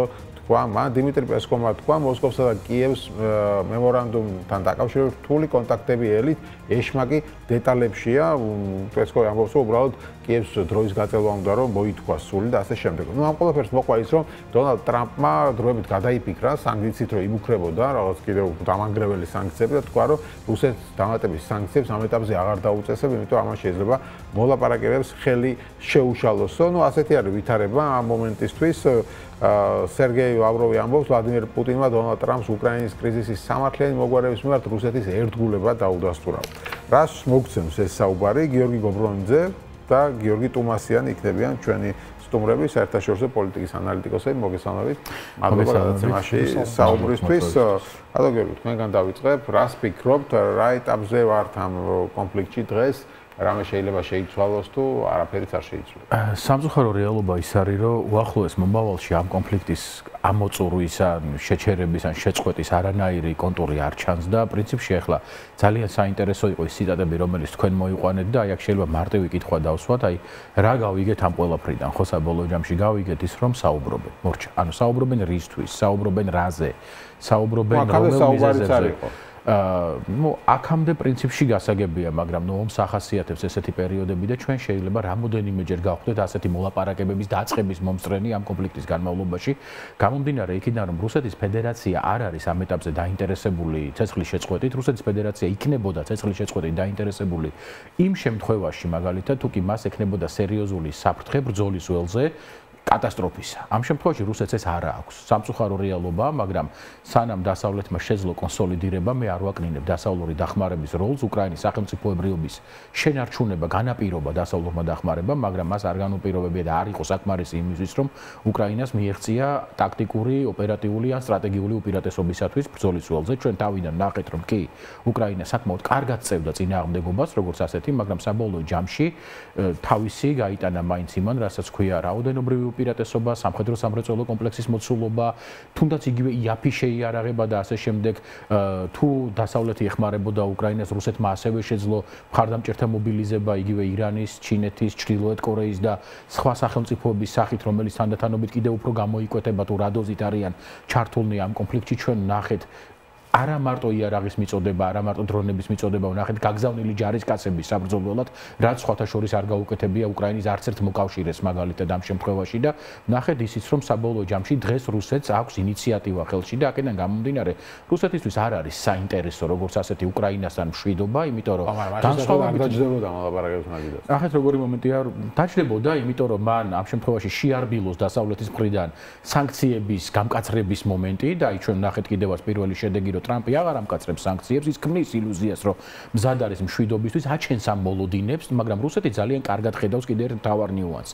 ტრამპის ადმინისტრაციის მოსვლის შემდეგ კარგად გამოჩნდა, თუ რამდენად მოუმზადებელია დასავლეთი გლობალური ტიპის საფრთხების წინაშე და რუსეთმა შექმნა ასეთი საფრთხე ევროპის კონტინენტზე და ჩვენ ვხედავთ იმასაც, რომ თვითონ დასავლეთში არის აზრები გაყოფილი, იგივე ევროკავშირის შიგნით. ეხლა უნგრეთი თავის თამაშს თამაშობს სლოვაკეთთან ერთად, მაგალითად იტალიის პოზიციები განსხვავდება დანარჩენი ევროკავშირისგან. ესპანეთი და პორტუგალიაც არ იქნებიან დიდად დაინტერესებულნი აღმოსავლეთ ევროპაში გარკვეული პრობლემებით, მაშინ როცა გერმანია ღია დალაპარაკდა რემილიტარიზაციის პროცესზე, ეს ყველაფერი მიუთითებს იმაზე, რომ დასავლეთში ჯერ არ არის აზრი კონსოლიდირებული და მეორე მომენტი რაც არის, ნახეთ, რომ დაიწყოს ევროპამ რემილიტარიზაცია, ამაში დაჭირდება მას ძალიან დიდი დრო, იმიტომ რომ პრაქტიკულად 10 წლეულების განმავლობაში ევროკავშირი მიდიოდა იმ გზით, რომ ის ამერიკული ქოლგის ქვეშ თავს გრძნობდა კომფორტულად და შესაბამისად სამხედრო ბიუჯეტს რო თავი დავანებოთ, ჩვენ ხედავთ იმასაც, რომ თუნდაც სამხედრო ბიუჯეტის გაათმაგების პირობებშიც კი გერმანიას ელემენტარულად გაუჭირდება მოემზადოს სერიოზული სამხედრო დაპირისპირებისთვის რამოდენიმე წლის განმავლობაში. ამას შეიძლება დაჭირდეს 5, შეიძლება დაჭირდეს 7, შეიძლება დაჭირდეს 10 წელი, სანამ გერმანია იქნება მზად სამხედრო აკრო რომ დათმობაზე წავიდეს. არანაირი, უბრალოდ ის წელავს დროს, ის თამაშობს დიპლომატიურ თამაშის, ქმნის მშვიდობის მყოფელის ილუზიას. ყველა ომში თუ დააკვირდებით, რუსეთი ზოგადად ან ვიღაცას იცავს, ან რაღაცა ვიღაცის მშვიდობისადმი იძულებას ცდილობს და პრაქტიკულად ანუ ყველა ომში რუსეთი ცდილობს რაღაც მორალური უპირატესობა მის მხარეს იყოს, ის არასოდეს არ აჩვენებს არც საკუთარ საზოგადოებას და არც საერთაშორისო საზოგადოებას, რომ მზად არ არის მოლაპარაკებებისთვის, მით უმეტეს ის ხედავს ამ სისუსტეებს და სწორედ ამ სისუსტეებით თამაშობს ამ მოლაპარაკებებშიც. მეტი არაფერი, იმიტომ რომ პრაქტიკულად ევროპა ამერიკისგან ელოდება განსხვავებულ ნაბიჯებს და ჩვენ ხედავთ, რომ ტრამპი პუტინის მოლაპარაკების შემდეგ ტრამპი ამბობს იმას, რაც აშკარად არ არის სასარგებლო ევროპული უსაფრთხოების უზრუნველყოფისთვის. ასე გიორგი, თქვენ რამდენად ეთანხმებით ამ მოსაზრებას, რომ რუსეთი დღეს არ არის განსაკუთრებულ ვითარებაში, ისეთ ვითარებაში, რომ მას რამე დათმობებზე წასვლა უერთდეს? ძალიან მნიშვნელოვანი და საინტერესო ანალიზი იყო, რა თქმა უნდა, და მეტწილად ვეთანხმები, დავამატებ გარკვეულ დეტალებს. ერთი ნიუანსი არის, რომ რუსეთს დღეს ნამდვილად არ სჭირდება ფრონტის ხაზზე საბრძოლო მოქმედებების შეჩერება, რადგანაც უპირატესობა აქვს. შედარებითი ცხადია, მაგრამ უპირატესობის პოზიციაში იმყოფება ჯერ კიდევ სანამ ეს შეარაღების მიწოდება არის შემცირებული ან ისეთი აქტიური არ არის, როგორიც უნდა ყოფილიყო. მეორე მომენტი არის, რომ რუსეთს უნდა თან ერთდროულად ბრძოლის ველზე მდგომარეობის დასტაბილურება, რადგანაც თუ ნახავთ მათ მოთხოვნებს, ღიად არის ეს 4 ოლქის გათავისუფლება. ხო, თქვენ რაც წაიკითხეთ, ზელენსკი რაზე ამბობს უარს, ჩვენივე ტერიტორიებს არ დავტოვებთ, რადგანაც რუსეთი ითხოვს, რომ ეს 4 ოლქი, რომელიც მე ჩავწერე, ის 4 ოლქი თავისი საზღვრებით მომეცი, იქედან გადი, რომ მე იურიდიულად რაღაცნაირად გავაფორმო, რომ შენ მე იურიდიულად ეს საზღვრები აღიარო და რომ ანუ მომავალში პრობლემა არ შეგემექმნას. მთელი არსი ჩვენ ახლა ამაზე საუბრობდით ზუსტად, რომ აქ არის ევრაზია არხის პროექტი, რომელზეც ჩვენ ბევრჯერ გვისაუბრია, რომელიც კასპიის ზღვას აკავშირებს აზოვის ზღვასთან, რომელიც ჩინეთს და რუსეთს, მათ შორის თურქულ კავშირსაც ნაწილობრივ ჭირდება იმისთვის, რომ კასპიის ზღვა, აზოვის ზღვა და შავი ზღვა ერთ სივრცედ გახადოს და ჩინეთისთვის ეს საკვანძო არის კასპიის ზღვიდან გამოდის პირდაპირ შავ ზღვაში ჩინეთი. რა უნდათ ამერიკელებსო შავ ზღვაში რომ თქვა ბატონმა ივანიშვილმა თავის დროზე სინამდვილეში ჩინელები შემოყავთ ახლა შავ ზღვაში რაც წარმოუდგენელი ამბავი არის და ამ პროცესში ჩინეთს სწორედ ეს ტერიტორიების კონტროლი სჭირდება და ის რაც რუსეთს უკვე დაიკავა თავისი პროპაგანდისტული ნარატივებით რასაც ნავაროსია და ასე შემდეგ გაწირა თავისი იქ რუსულენოვანი მოქალაქეები პირველ რიგში სწორედ ეს საკმარისია ამ არხის მშენებლობისთვის, მაგრამ პრობლემა არის იმისთვის, რომ ნებისმიერ მომენტში უკრაინას და დასავლეთს შეიძლება ამ ჩინური ევრაზია არხის ჩაკეტვა, იმით რომ უკრაინა განაახლებს საბრძოლო მოქმედების ნებისმიერ დროს, როცა ჩათმის საჭიროს და ამით დაიბრუნებს კონტროლს. სწორედ ამიტომ რუსეთს ჭირდება ბრძოლის დასრულება ამ ოლქების საზღვრებზე და იურიდიულად გაფორმება. აი ეს თუ მოხდება, მაშინ ომი მართლაც გაჩერდება, იმიტომ რომ რუსეთს უკვე ესმის, რომ მთელი უკრაინის აღება და ასე შემდეგ ეს წარმოუდგენელია.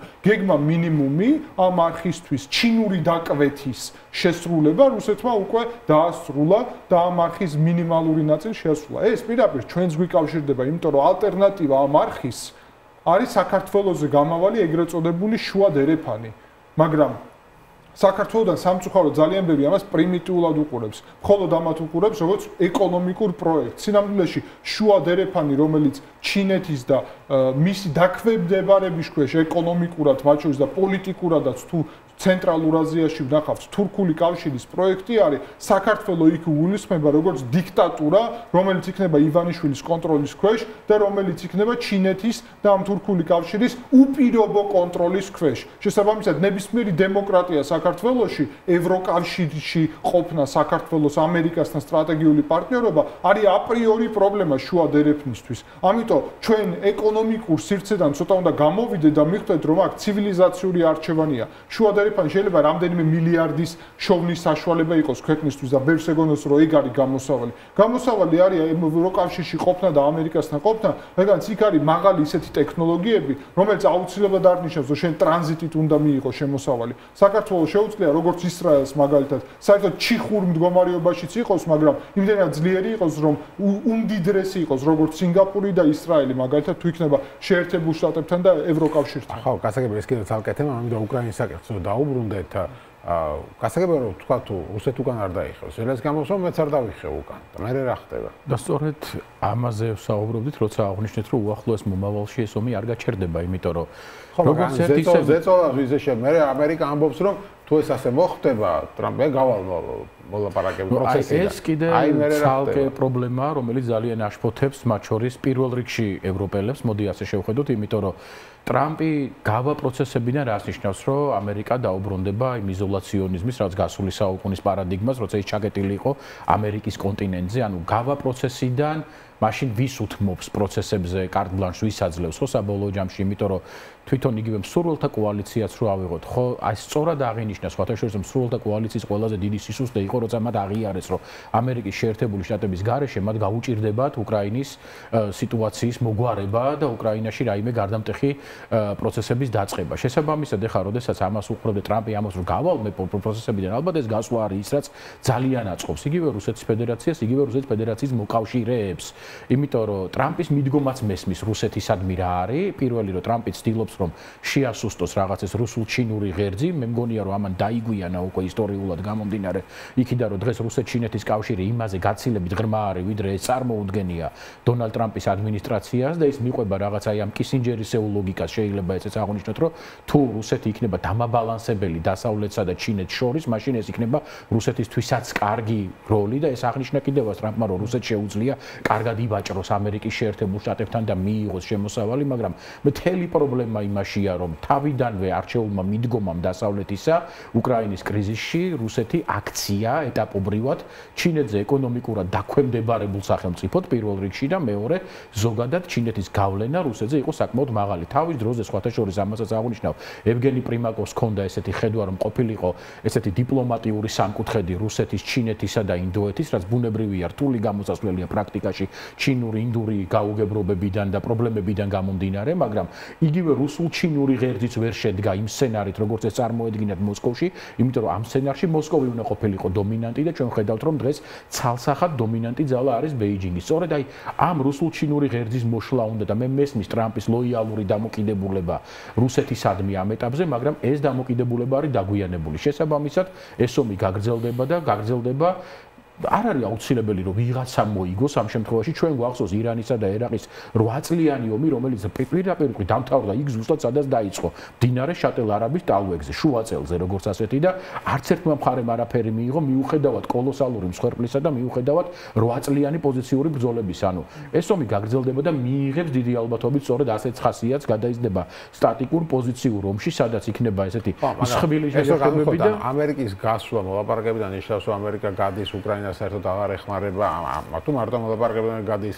სანქციებს გააგრძელებს რადგან ჩაიშალა მოლაპარაკებები თუ არ გააგრძელებს ეს მნიშვნელოვანია თემებია რუსეთისთვის განსაკუთრებით ეს სანქციები ხო მან არის ძალიან მნიშვნელოვანი დეტალი რომ საერთოდ ციტატებს თუ დავინახავთ ამერიკის გასვლაზე როცა საუბარია რამდენიმე კონტექსტი არის ხოლმე გავა მედიატორის როლიდან და მედიატორის როლში როდის შევიდა ამერიკა შევიდა მედიატორის როლში, როგორც კი პრეზიდენტი ტრამპი გახდა. მანამდე ტრამპი როგორ აკეთებს? ის გავალ ეს ჩემი ომი არ არის, ბაიდენის ომია. გასაგებია, ისე ჩანს რომ თითქოს არა მარტო მედიატორის, არამედ საერთოდ გავალ. ეს ბოლომდე გარკვეული არ არის და ნება მიბოძეთ რომ ეს ხედვა დაგანახოთ ახლა, რომელიც იქ ასევე იკვეთება რომ ამ პოზიციაში შეერთებული შტატები შევიდნენ ტრამპის პრეზიდენტობის პერიოდში და იმ მომენტში ტრამპმა რა განაცხადა რომ მე ერთნაირი მიდგომა მექნება რუსეთის და უკრაინისადმი, ამიტომაც გაეროს რეზოლუციებზეც კი ქონდა უცნაური მიდგომა შეერთებულ შტატებს, იმიტომ რომ მე ეხლა ვარ მედიატორი.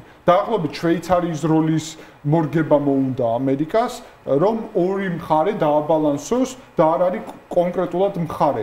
თუ ეს არ გამოვა, დიდი ალბათობით შეერთებული შტატები დაბრუნდება იმ პოზიციაში, სადაც იყო.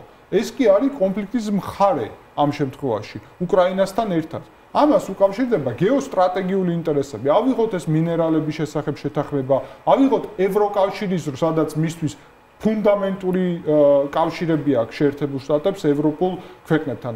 ცალკე გაერთიანებულ სამეფოსთან, ცალკე ევროკავშირის წევრებთან. შესაბამისად, მათი პოზიცია და ამ კოალიციის, რომელიც იქ არსებობს უკრაინასთან დაკავშირებით და ის რომ მერე ზარი იყო ასევე ევროპულ ლიდერებთან განიხილა ზელენსკისთან, მაგრამ ანგარიში ჩააბარა პრაქტიკულად გარკვეულწილად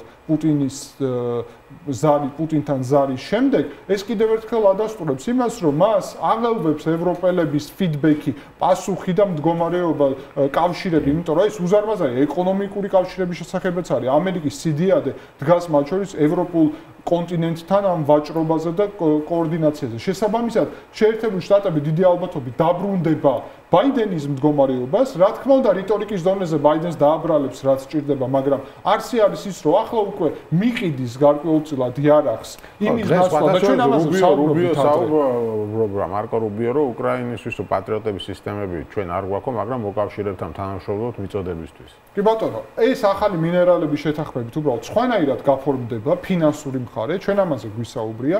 მეორე მომენტი არის, რომ ამ შემთხვევაში ევროპულ კონტინენტზე დატვირთვა პასუხისგებლობა გაიზრდება და ეს ძალიან მნიშვნელოვანია შეერთებული შტატებისთვის, იმიტომ რომ შეერთებულ შტატებს აქვს ინდოეთის საკითხიც მოსაგვარებელი, თაივანის და სამხრეთ ჩინეთის ზღვის და მთელი მიმართულება, იაპონია, სამხრეთ კორეა, ფილიპინები, ავსტრალია, ჩინეთის შეკავება იქ, ირანთან ცალკე ამბავი აქვს, ისრაელის მხარდაჭერა ცალკე პასუხისგებლობა, საქართველოს სომხეთი კიდე ცალკე მიმართულება, ევროპული სუბიექტურობის გაზრდა არის ამერიკის ამოცანა და ამას ტრამპი თავისებურად, მაგრამ ახორციელებს იმისკენ, რომ ევროპული ეს 500 მილიონიანი მოსახლეობა, რომელიც მეტია ვიდრე შეერთებულ შტატებში და ძალიან მდიდარი ნაწილი, ხო, კაცობრიობის, გაძლიერდეს სამხედრო მიმართულები და მინიმუმ თავის თავზე აიღოს უკრაინის საკითხი და ასევე საქართველოს სომხეთის საკითხიც, რომ ევროპული ფრონტი გიორგი საუბრობდა, რომ ამას წლები დაჭირდება, ხო?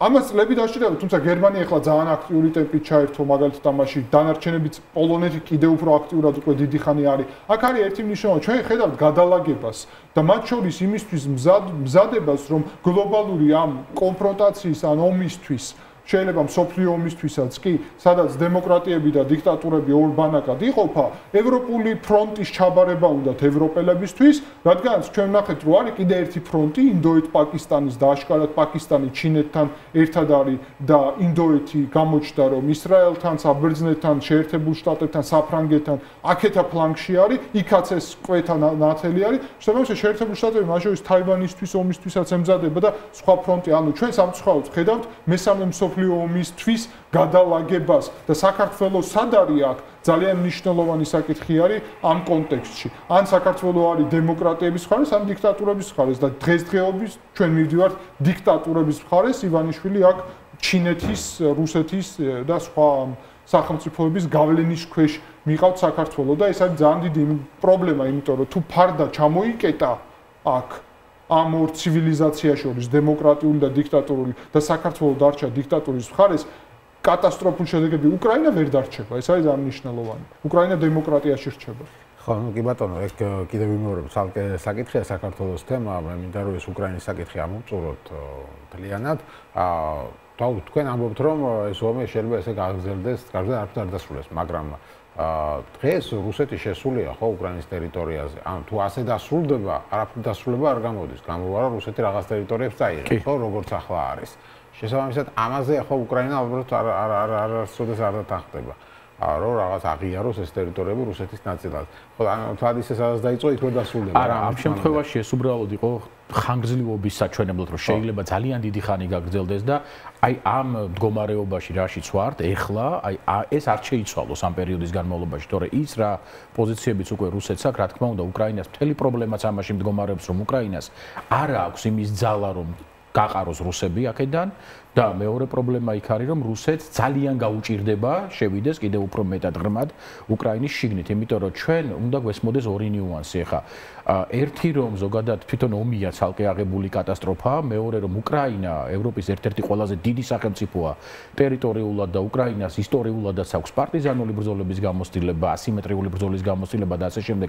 უკრაინის ტერიტორია დაიკავო და აკონტროლო, ესე მარტივი არ არის. ტერიტორიას დაკავების გარდა ჭირდება ტერიტორიის კონტროლი. თუ დაიკავე ტერიტორია და მიიყვანე ეს ტერიტორია იმ კონდიციამდე, რომელსაც ვეღარაფერში გამოიყენებ, ამას საერთოდ არ აქვს აზრი, ხომ? იმიტომ რომ პრაქტიკულად თუ იქენი გადამწვარი მიწის მფლობელი, ეს არაფერს არ მოგცემს. იქ თუ ადამიანი არ დარჩა, ინფრასტრუქტურა არ დარჩა, შენობა არ დარჩა და მე ეს ყველაფერი ნულიდან გექნება აღსადგენი პლუს მოწამლული იქნება გარემო ამ სამხედრო მასალებით, ეს ტერიტორია თავის მნიშვნელობას თავისთავად დაკარგავს. ანუ რუსეთს არ შეუძლია დღეს რომ თან უკაზე იქნება ტერიტორია. ხო, კი, თან რუსეთს δεν გართულება, რომ აი რაღაც მიწები შევმატეთ ძერჟავას. მაგრამ აქ არის მეორე პრობლემა კიდევ ერთი, როგორც ასეთი მიწები როგორ თვითონ ამბობ.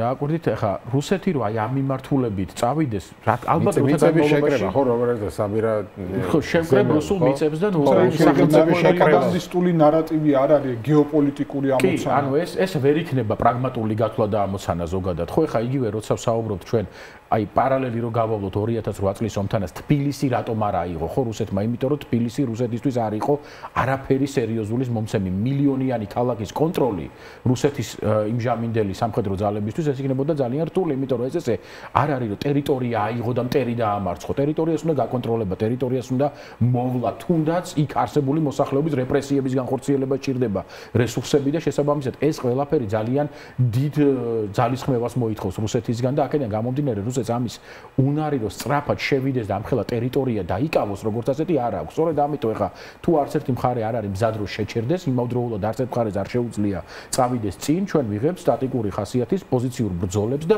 ესეთი იქნება ომი მაშინაც კი თუ ამერიკა ჩაერთვება უკრაინის სასარგებლოდ ამ ომში ისე როგორც იყო ბაიდენის დროს ჩართული, იმიტომ რომ რუსეთს ამ შემთხვევაში უკვე ჰქონდა იმის შესაძლებლობა რომ მოეხდინა მობილიზება გამოფიტვა რამდენად შეიძლება იყოს საფრთხე რუსეთისთვის ამ თუ გაგრძელდეს უკვე აგერ მაგალითად ევროკავშირმა მე-18 პაკეტის სანქციების დაამტკიცა ამერიკა ტრამპი მუქრებოდა კიდევ უარეს სანქციებს დავადებო ნახოთ რა სიზამს აი ამ რამდენად შეიძლება იქონიოს გადამწყვეტი როლი ეკონომიკურმა სანქციებმა ეკონომიკურ სანქციებს ვერ იქნება გადამწყვეტი როლი, თუმცა ეს ჩანს კიდევ ერთხელ რომ ევროკავშირი მიდის მყარი პოზიციებით, შეერთებული შტატები ჯერ კიდევ მედიატორის როლს ინარჩუნებს, სავარაუდოდ როგორც კი მიხვდება რომ ამ მოლაპარაკებებს არანაირი შედეგი არ აქვს და მას თვეები დასჭირდება იმისთვის რომ შეერთებული შტატებმა თქვას რომ ვერ გამოვიდა. არა, კვირეები ასე თქვა ტრამპ. ნუ იყოს კვირეები, ვნახოთ, შეიძლება ცოტა მეტი. შესაბამისად შეაპირებდა ომის დასრულებას, ანუ ამ მასშტაბით რომ წავიდეთ, შეიძლება წლებზეც ავიდეს. შესაბამისად,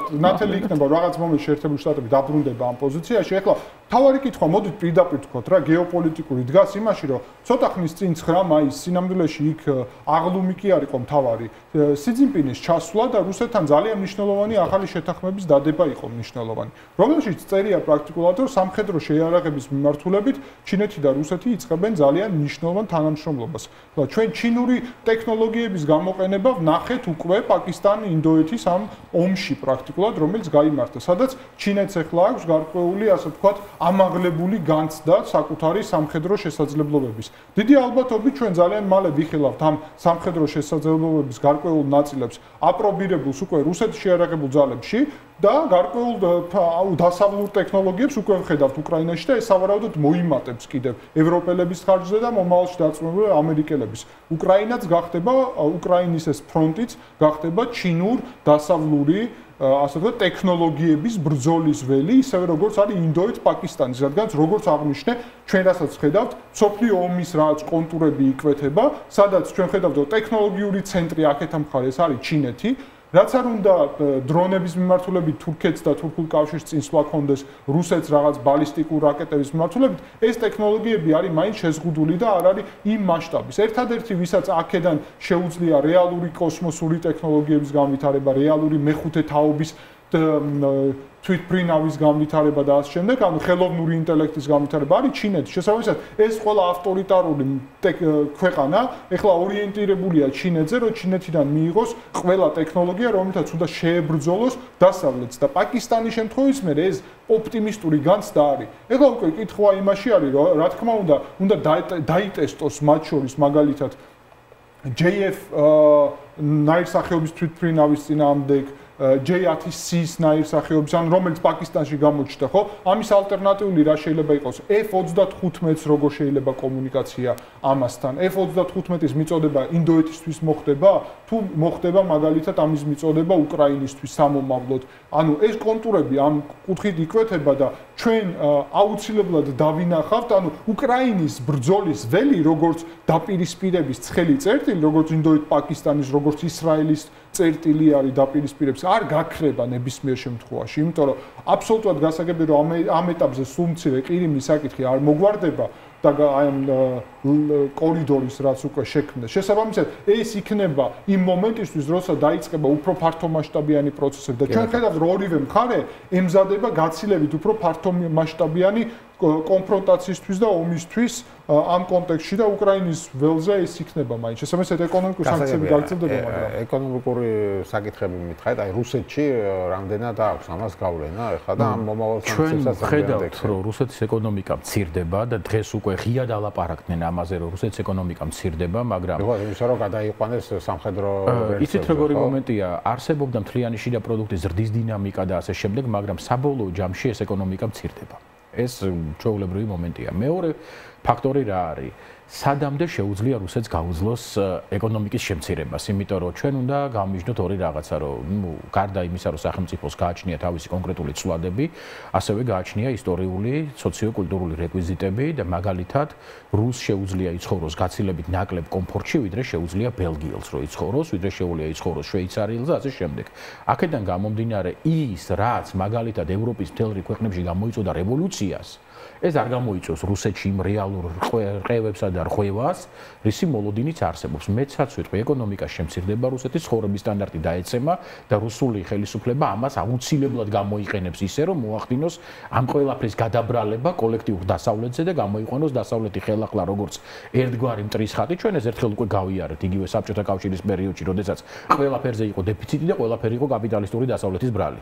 ანუ ამას გააკეთებს რუსეთი და აქედან გამომდინარე ჩვენ არ უნდა ჩავთვალოთ, რომ ეკონომიკის შემცირება რუსულ საზოგადოებაში დაიწყებს რყევებს. ეკონომიკის შემცირებამ შეიძლება გააჩინოს პრობლემები სამხედრო წარმოებაში, გააჩინოს პრობლემები ტექნოლოგიებზე წლობის შეზღუდვამ, სამხედრო მრეწველობაში, აი აქ უკვე მოხდება გადავსება სწორედ აი იმ პარტნიორი ქვეყნებისგან, რა თქმა უნდა, ფული შეიძლება რუსეთს არ კონდეს, მაგრამ რუსეთს აქვს ის ბუნებრივი რესურსები, რომელსაც აუცილებლად აითვისებენ მაგალითად აღმოსავლეთის სამხრეთ-აზიელი პარტნიორები, რუსეთის ფედერაციისა გულისხმობ ჩინეთს ამ შემთხვევაში, ტექნოლოგიების მიცემის საახლოდ, იარაღის მიწოდების საახლოდ, ცოცხალი შეიძლება მოახდინოს გავლენა იმაზე, რომ რუსეთი საბოლოო ჯამში დაინდეს, იმიტომ რომ ახლა როგორც საკითხია, პრობლემა იმაში არის, სადამდე შემცირდება ამის თქმა ძნელია. სანქციები შეიძლება მოეხსნას რუსეთს იმ შემთხვევაში, თუ ზელენსკი იტყვის, რომ ოკეი, შევთანხმდით რაღაცაზე და დასრულდა. ნახეთ როგორი მომენტია. ზელენსკი ამას არ იტყვის, ხო? რუსეთს შეუძლია ძალიან დიდ დაწოლას გაუძლოს ეკონომიკურად. ეს არის პრობლემა. რუსეთთან დაპირისპირების მთავარი პრობლემა ეს არის, იმიტომ რომ ეხლა თქვენ რო შეხედოთ, ხო, მოსკოვის და პეტერბურგის მიღმა, ნახეთ მაგნიტოგორსკში როგორი ცხოვრების დონეა, ნახეთ შორეულ აღმოსავლეთში როგორი ცხოვრების დონეა, ცენტრალური რუსეთის ქალაქებში როგორი ცხოვრების დონეა, 50 მილიონზე მეტი ადამიანი ისე დაწყავს რუსეთის სიღარიბეში და აქედან გამომდინარე ეხლა სანქციები პირველ რიგში დაარტყავს მდიდარ ფენას ამ შემთხვევაში, რომ ის უმრავლესობა, რომელიც წარმოადგენს რუსული საზოგადოების კრიტიკულ მასას, რომელსაც შეუძლია რუსეთის ხელისუფლებაში დაიწყოს რყევები და მოახდინოს გავლენა ამაზე.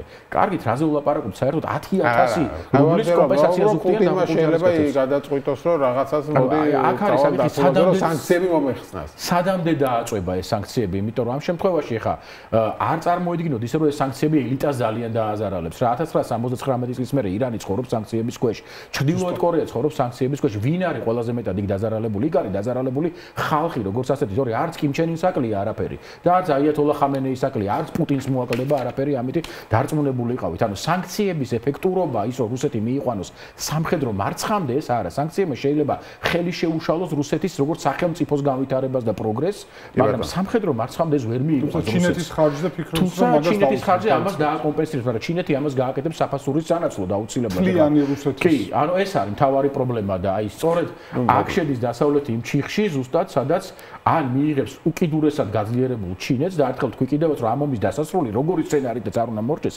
იქნება ახალი ბიპოლარული მსოფლიო, ცენტრით ვაშინგტონში და ცენტრით ბეიჯინგში. უკვე პრაქტიკულად. პრაქტიკულად აი ეს იკვეთება რეალურად. მადლობა დიდი გადაცემისთვის გიორგი გობრონიძე და გიორგი ტუმასიანი იყვნენ ჩვენი სტუმრები. ასეთი იყო დღევანდელი გადაცემა. მე გემშვიდობებით, ხვალამდე ხვალ 7:30-ზე შევხვდებით ერთმანეთს.